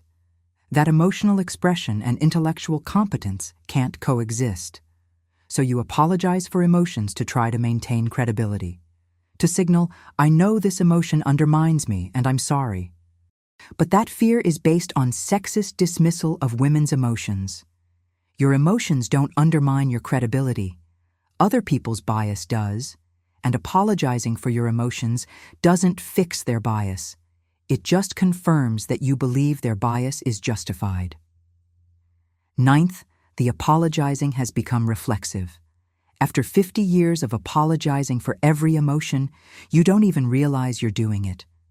Emotion and apology are neurologically paired. You cry, sorry appears. You're upset, sorry appears. You're excited, sorry appears. It's automatic, unconscious. And breaking that pairing requires awareness and conscious effort. So what does apologizing for emotions cost you? It costs you emotional authenticity. Because when you apologize for every feeling, you can't be emotionally honest. You're always censoring, always minimizing, always pretending you feel less than you do. It costs you emotional intelligence. Because emotional intelligence requires being connected to your emotions. Naming them, understanding them, using them as information. But when you're apologizing for emotions, you're not listening to them. You're suppressing them. And suppressed emotions don't provide information. They just create numbness or explosion. It costs you intimacy. Because real intimacy requires emotional vulnerability. And you can't be vulnerable while apologizing for your vulnerability. The apology creates distance. It says, I'm showing you this feeling, but I know I shouldn't, so don't take it seriously. And people don't. The apology prevents the connection that emotional sharing is supposed to create. It costs you the ability to recognize when something is wrong. Because emotions are alarm systems. They tell you when boundaries are violated, when you're being mistreated, when something needs to change. But when you apologize for the alarm, you teach yourself to ignore it. And then you stay in situations that hurt you because you've disconnected from the emotional information telling you to leave. And it costs you yourself. Because you are not just thoughts and actions. You're feelings too. And when you spend 50 years apologizing for half of who you are, you lose access to that half. You become a partial person, thinking but not feeling, acting but not experiencing. And that partial existence is not living, it's surviving, and barely. Walter Riso explains that women who apologize for emotions are women who have been taught that feelings are problems to be managed rather than experiences to be honored. And that teaching creates emotional disconnection that manifests in 1,000 ways. Inability to know what you want because you can't feel what you want. Inability to protect yourself because you can't feel when you're being hurt. Inability to experience joy fully because you're apologizing for feeling it. The apologies create a wall between you and your emotional life. And on the other side of that wall, you're alone, cut off from the very system designed to guide you through life. So how do you stop apologizing for emotions? Let me give you 11 strategies. Strategy 1. Name emotions without apologizing. When you feel something, name it. I'm sad. I'm angry. I'm disappointed. I'm excited. Just the name. No sorry attached. Naming without apologizing is the first step to emotional validation. You're acknowledging the emotion as real and legitimate without immediately undermining it with an apology. Strategy 2. Replace sorry with acknowledgement. If you feel the need to say something before expressing emotion, use "this is hard for me" or "I'm feeling a lot right now" instead of "I'm sorry." You're acknowledging the intensity without apologizing for it. You're giving context without suggesting the emotion is wrong. Strategy 3. Practice the phrase, "I'm allowed to feel this." When you catch yourself about to apologize for an emotion, stop and say internally or out loud, "I'm allowed to feel this. My feelings are valid. I don't need to apologize for them." It feels strange at first because you've been apologizing for 50 years. But repetition builds new beliefs, and new beliefs change behavior. Strategy 4. Stop explaining or justifying emotions. Many women apologize for emotions and then explain why they're feeling them, trying to justify the feeling as reasonable. But emotions don't need justification. They're not on trial. You feel what you feel, and that's enough. You don't need to prove the feeling is valid. It's valid because you're feeling it. Strategy 5. Let emotions be visible without commentary. If you cry, cry. Don't apologize for crying. Don't explain why you're crying. Don't minimize the crying. Just let it be. Let the emotion be visible without narrating it or apologizing for it. Emotions are part of being human. They don't require explanation or apology. Strategy 6. Build a vocabulary of emotional validation. Create phrases that validate your emotions instead of apologizing for them. What I'm feeling is real. My hurt matters. My joy matters. My anger is information. Say these to yourself regularly. They rewire the apologetic response into a validating response. Strategy 7. Notice who gets to have emotions without apology. Pay attention to who in your life expresses emotions without saying sorry. Often it's men or people in power. They cry, get angry, show disappointment without apologizing for it. They've been taught their emotions are legitimate. You can learn the same thing. Your emotions are just as legitimate as anyone else's. Strategy 8.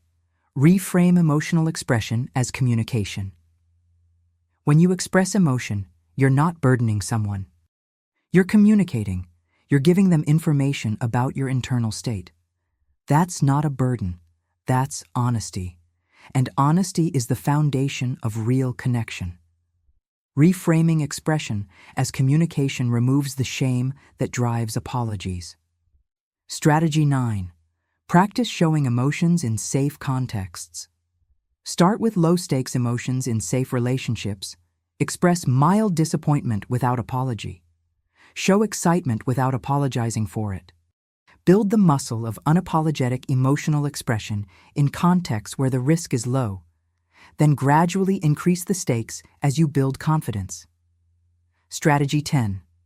Stop asking permission to feel. Many women say, "Is it okay if I'm upset about this?" Or, "Should I be hurt by that?" You're asking permission to feel. But feelings don't require permission. You feel what you feel. The question isn't whether you should feel it. The question is what the feeling is telling you and what you're going to do about it. Strategy 11. Honor your emotions as guidance. Start treating emotions as valuable information rather than problems to apologize for. When you're angry, ask what boundary was crossed. When you're sad, ask what loss you're grieving. When you're excited, ask what aligns with your values.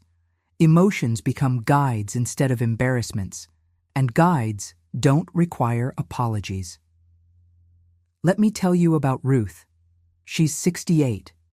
She'd apologized for her emotions her entire life. Every tear came with sorry. Every expression of hurt came with sorry. Every moment of joy came with sorry for being too enthusiastic. She'd learned early that her emotions were too much, too big, too intense. So she spent 68 years trying to make them smaller, trying to apologize them away. One day, Ruth's sister died, and Ruth was devastated.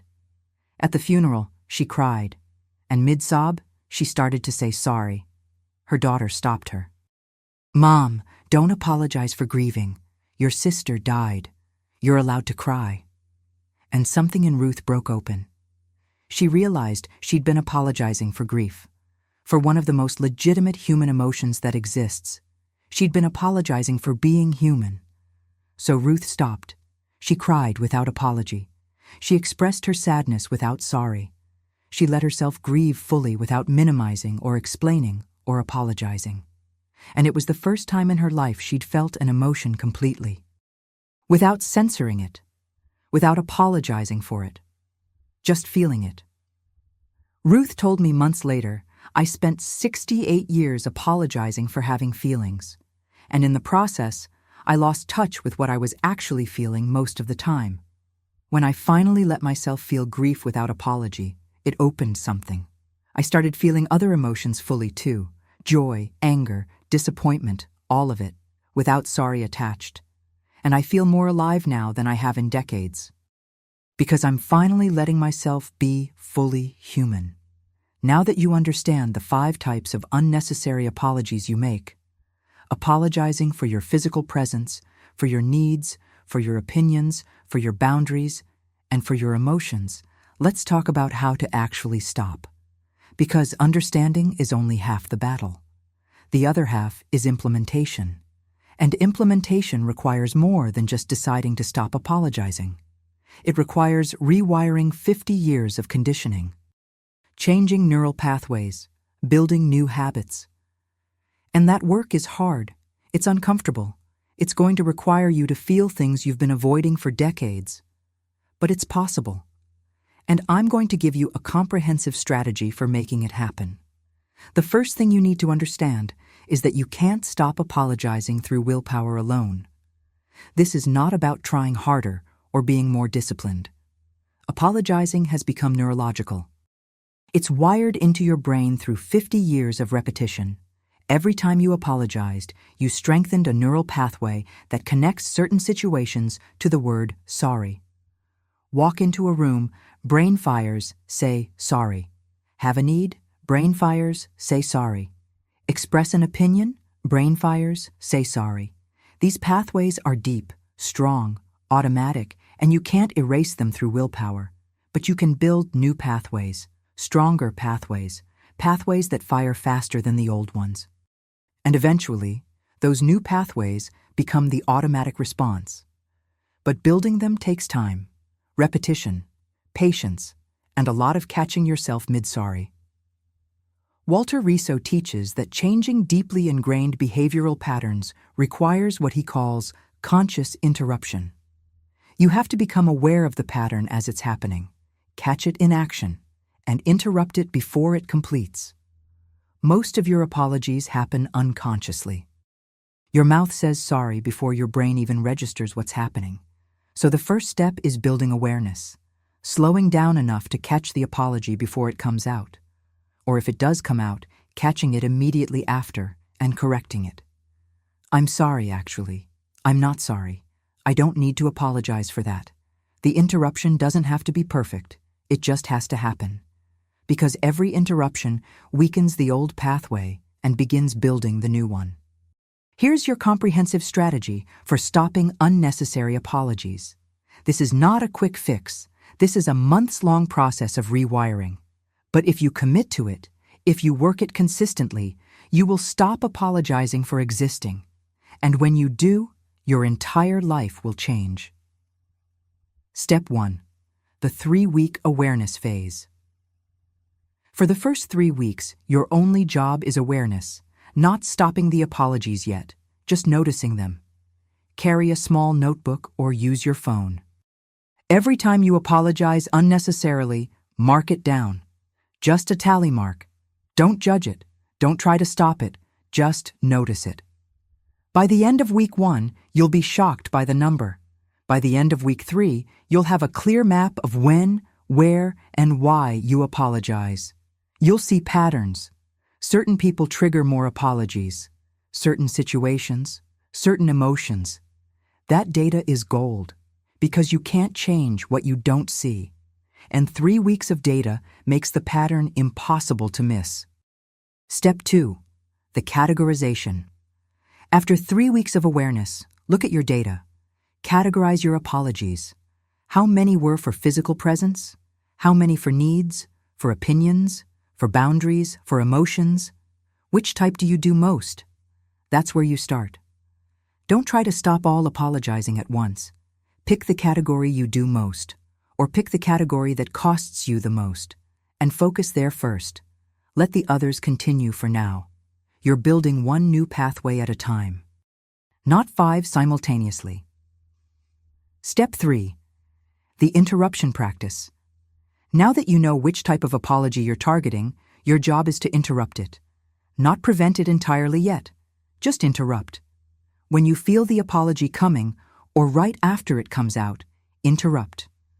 Pause. Take a breath. Say internally or out loud, I don't need to apologize for that. You might still say sorry, but the interruption happens right after. Eventually, the interruption starts happening before the apology. Then instead of the apology. But that takes time, weeks, maybe months. And that's okay. Every interruption counts. Every interruption weakens the old pathway. Step 4, the replacement script. Once you're consistently interrupting, you need a replacement. Because your brain needs something to do in the situation where it used to apologize. You can't just remove sorry without putting something else there. So create replacement scripts. For physical presence apologies, replace sorry with excuse me or nothing at all. For needs apologies, replace sorry with I need. For opinion apologies, replace sorry with I think or I believe. For boundary apologies, replace sorry with this is my boundary or this doesn't work for me. For emotion apologies, replace sorry with I'm feeling or this is hard for me. Write these down. Practice them out loud. So when the moment comes, you have a script ready. Step 5, the daily visualization. Every morning, spend 3 minutes visualizing yourself in situations where you typically apologize and see yourself not apologizing. See yourself walking into a room without saying sorry, asking for what you need without sorry, expressing an opinion without sorry, setting a boundary without sorry, showing emotion without sorry. Visualization builds neural pathways just like real experience does. You're rehearsing the new behavior in your mind. And that rehearsal makes it easier when the real situation comes. Step 6, the accountability practice. Tell someone you trust what you're working on. Ask them to gently point out when you apologize unnecessarily, not to shame you, just to help you notice. Because you're going to miss a lot of them, especially at first. Having someone else catch them helps build awareness faster. And having accountability makes you more likely to follow through on the work. Step 7, the self-compassion component. This is crucial. You're going to apologize unnecessarily thousands more times before you stop. You're going to catch yourself. You're going to feel frustrated. You're going to think you're not making progress. And if you beat yourself up for every unnecessary apology, you'll give up. So practice self-compassion. When you apologize unnecessarily, don't judge yourself. Just notice it, interrupt it if you can, and move on. You're rewiring 50 years of conditioning. It's hard work, and it takes time. Be as patient with yourself as you would be with someone you love who's learning something difficult. Step 8, the celebration practice. Every time you successfully don't apologize in a situation where you normally would, celebrate it. Mark it down. Notice it. Celebrate it internally. Tell your accountability person. The celebration reinforces the new pathway. It tells your brain, this is the response we want. Do this more. Without celebration, your brain doesn't know the new behavior is preferred. With celebration, the new pathway gets strengthened every time you use it. Step 9. The context expansion. Once you've mastered not apologizing in one category or one context, expand. Add another category, add another context. Gradually, over months, you expand the non-apologizing to more and more areas of your life. You don't do it all at once. You do it incrementally, building one new pathway, then another. Then another. Until eventually, not apologizing is the new automatic response. Step 10.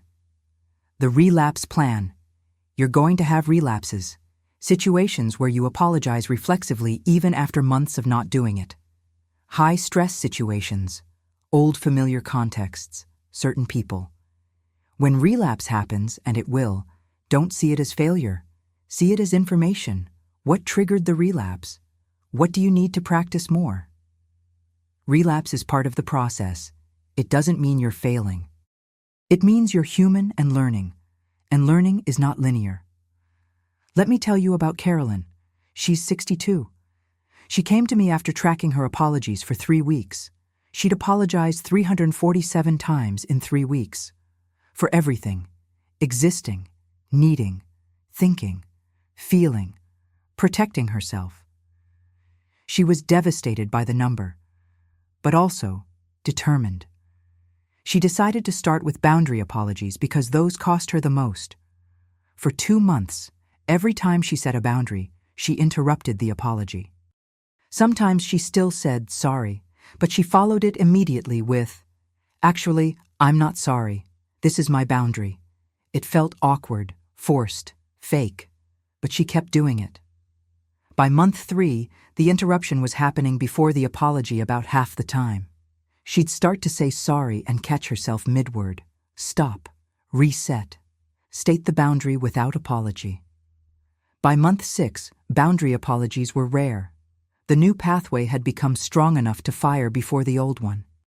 So Carolyn added opinion apologies to her practice. Same process: interrupt, replace, visualize, practice. By month 9, she'd significantly reduced apologies in 3 categories: boundaries, opinions, and needs. Physical presence and emotion apologies were still happening, but less. Carolyn told me at month 12, a year ago, "I apologized for everything. Now I apologize when I've genuinely done something wrong, and that's maybe once a week. The rest of the time, I exist, I need, I think, I feel, I protect myself, all without apology. And my life is completely different. People respect me more. I respect myself more. I'm visible in ways I haven't been in decades. Not because I became a different person, but because I stopped apologizing for being the person I am. That's what's possible. Not overnight, not without work, but possible. You can stop apologizing for existing. You can rewire 50 years of conditioning. You can build new pathways that let you exist fully without apology. It takes time, it takes effort, it takes patience, but it's worth it. Because on the other side of all those unnecessary apologies is a life where you get to be yourself. Fully. Unapologetically. Without shrinking. Without diminishing. Without constantly asking permission to exist. And that life is waiting for you. You just have to stop saying sorry for wanting it. So here we are. You've learned why you apologize so constantly. The childhood conditioning, the conflict avoidance, the internalized ageism, the loss of discernment, the identity fusion, the neurological grooming. You understand now that the apologies aren't politeness, they're self-erasure. And you've learned the 5 types of unnecessary apologies you make every single day. Apologizing for your physical presence, for simply existing in space. Apologizing for your needs and requests, for being human with human requirements. Apologizing for your opinions and ideas, for having thoughts and perspectives. Apologizing for your boundaries, for protecting yourself. And apologizing for your emotions, for feeling what you feel. And you've been given a comprehensive strategy for stopping. for rewiring 50 years of conditioning, for building new neural pathways that let you exist without apology. But before you close this video and move on with your day, I need you to hear something. Something that might be the most important thing I say in this entire video. You were not born apologizing for existing. You learned it. And what was learned can be unlearned. The woman you are underneath all those apologies, she's still there. She's been there all along, waiting. She's the woman who has needs without shame, who has opinions without apology, who takes up space without guilt, who protects herself without fear, who feels emotions without censoring them. That woman is you, the real you. The you that existed before 50 years of conditioning taught you to shrink and apologize and disappear. And reclaiming her, reclaiming yourself, is not about becoming someone new. It's about removing the layers of apology that have been covering who you've always been. It's archaeology. You're excavating yourself from under 50 years of sorry. And every time you don't apologize unnecessarily, you're removing another layer. Getting closer to the woman who doesn't need permission to exist, who doesn't need to justify her presence, who doesn't need to apologize for being human. Walter Riso teaches that the journey from apologetic existence to unapologetic presence is one of the most profound transformations a woman can make. Because it's not just about words. It's about reclaiming your right to exist, your right to space, your right to needs, your right to thoughts, your right to protection, your right to feelings, all without apology, all without permission, all without guilt. And when you reclaim those rights, when you finally stop apologizing for being human, everything changes. Not just how others see you, how you see yourself. You start to notice that you walk differently, stand differently, speak differently, not louder necessarily, but clearer, more grounded, more present. You start to notice that people listen when you speak because you're no longer apologizing for speaking.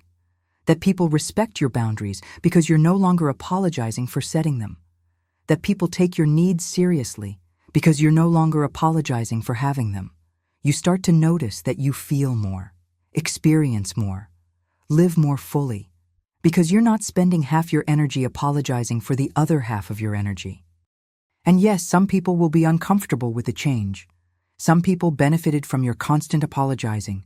They benefited from you being small, from you not taking up space, from you not having needs or opinions or boundaries or emotions that inconvenienced them. And when you stop apologizing, when you start existing fully, those people will push back. They'll tell you you've changed, that you're not yourself, that you're being difficult or selfish or cold, and that pushback will hurt.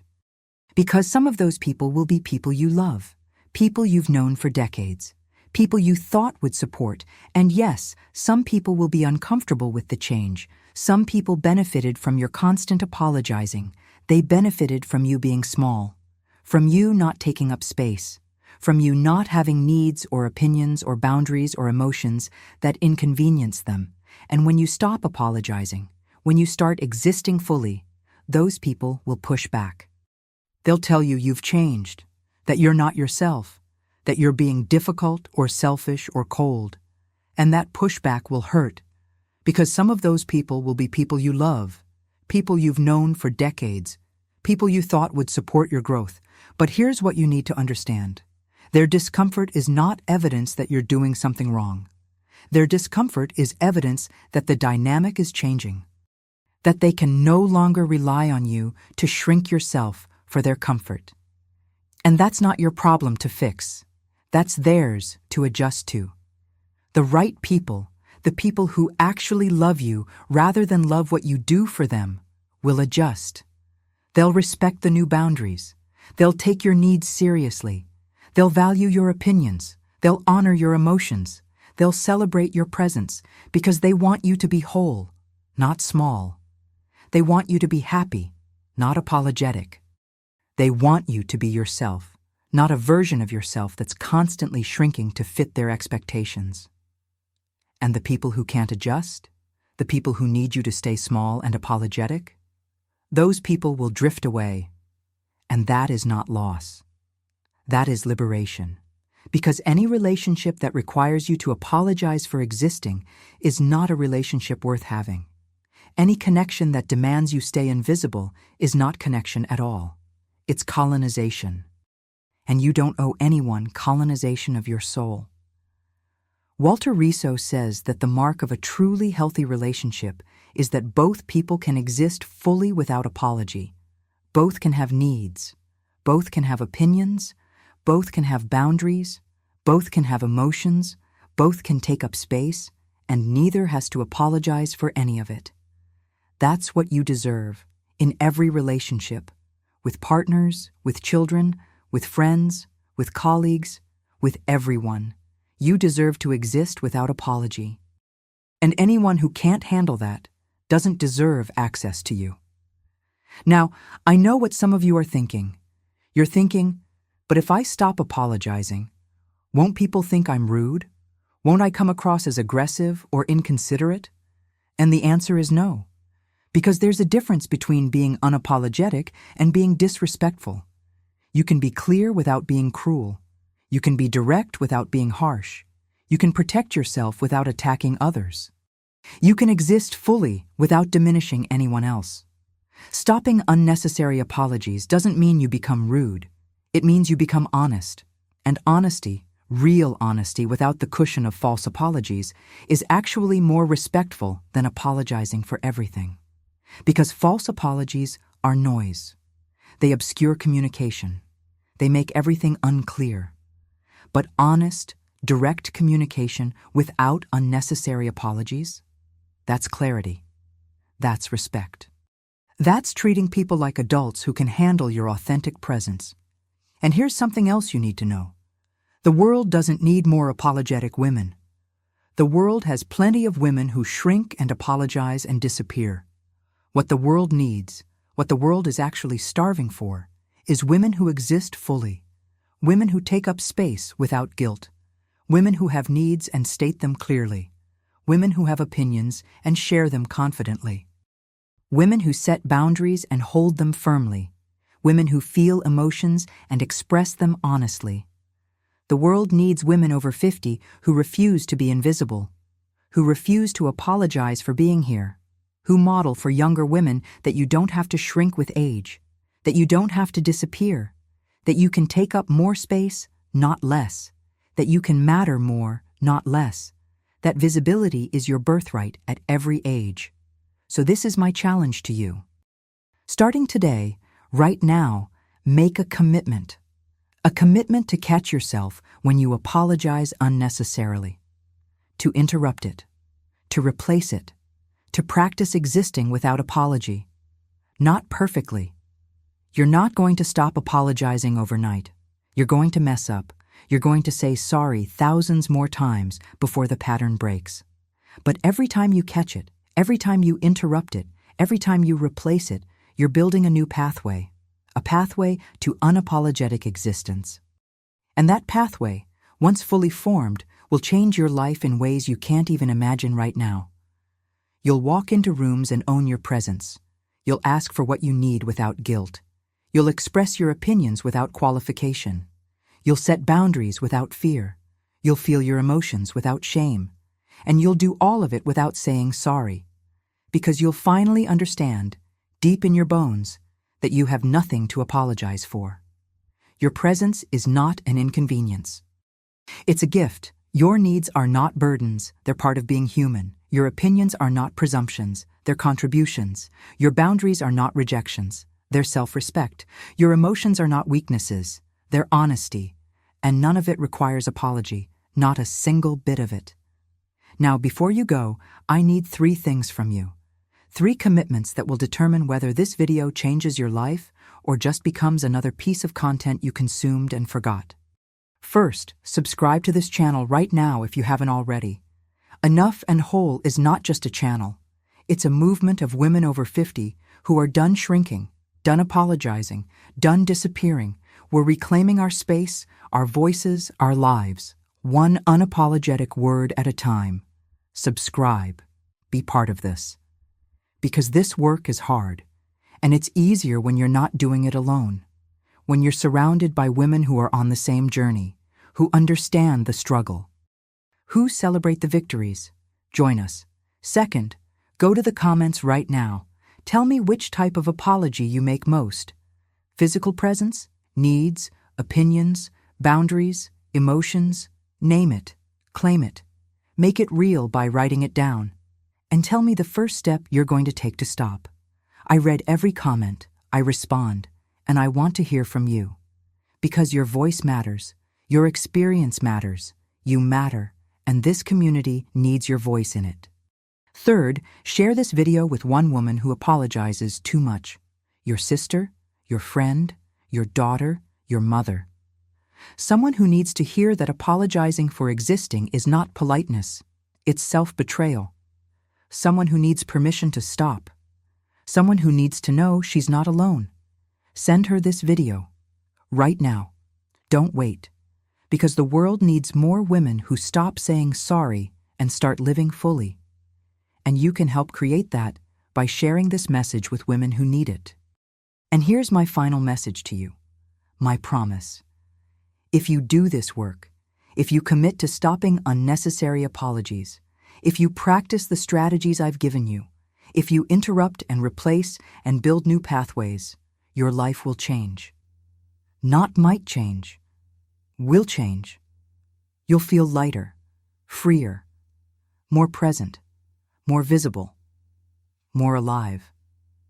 Not because you became someone new, but because you finally stopped apologizing for who you've always been. And that woman, the unapologetic you, she's magnificent. She always has been. She's just been buried under 50 years of sorry. And now it's time to excavate her. Time to let her breathe. Time to let her live. Time to let her exist without apology. You are not too old to change this pattern. You are not too late to reclaim yourself. You are not stuck being the apologetic woman you've always been. That was learned. And what was learned can be unlearned. Starting today. Starting right now. Starting with the very next situation where you would normally apologize and choosing not to. Choosing to exist. Choosing to be seen. Choosing to matter. Without saying sorry for any of it. Walter Riso teaches that a woman who stops apologizing for existing doesn't become arrogant or inconsiderate. She becomes authentic. She becomes powerful. She becomes free. And freedom, real freedom from the prison of constant apology, is your birthright. You've just forgotten. But today, you remember. Today, you reclaim it. Today, you stop saying sorry and start living fully. You are not an inconvenience. You are not a burden. You are not too much. You are not required to apologize for taking up space, having needs, expressing opinions, setting boundaries, or feeling emotions. You are a human being with the same right to exist as anyone else. And existence, full existence, does not require apology. It never has. It never will. You are enough. You are whole. And you don't need to apologize for either. Welcome back to your unapologetic life.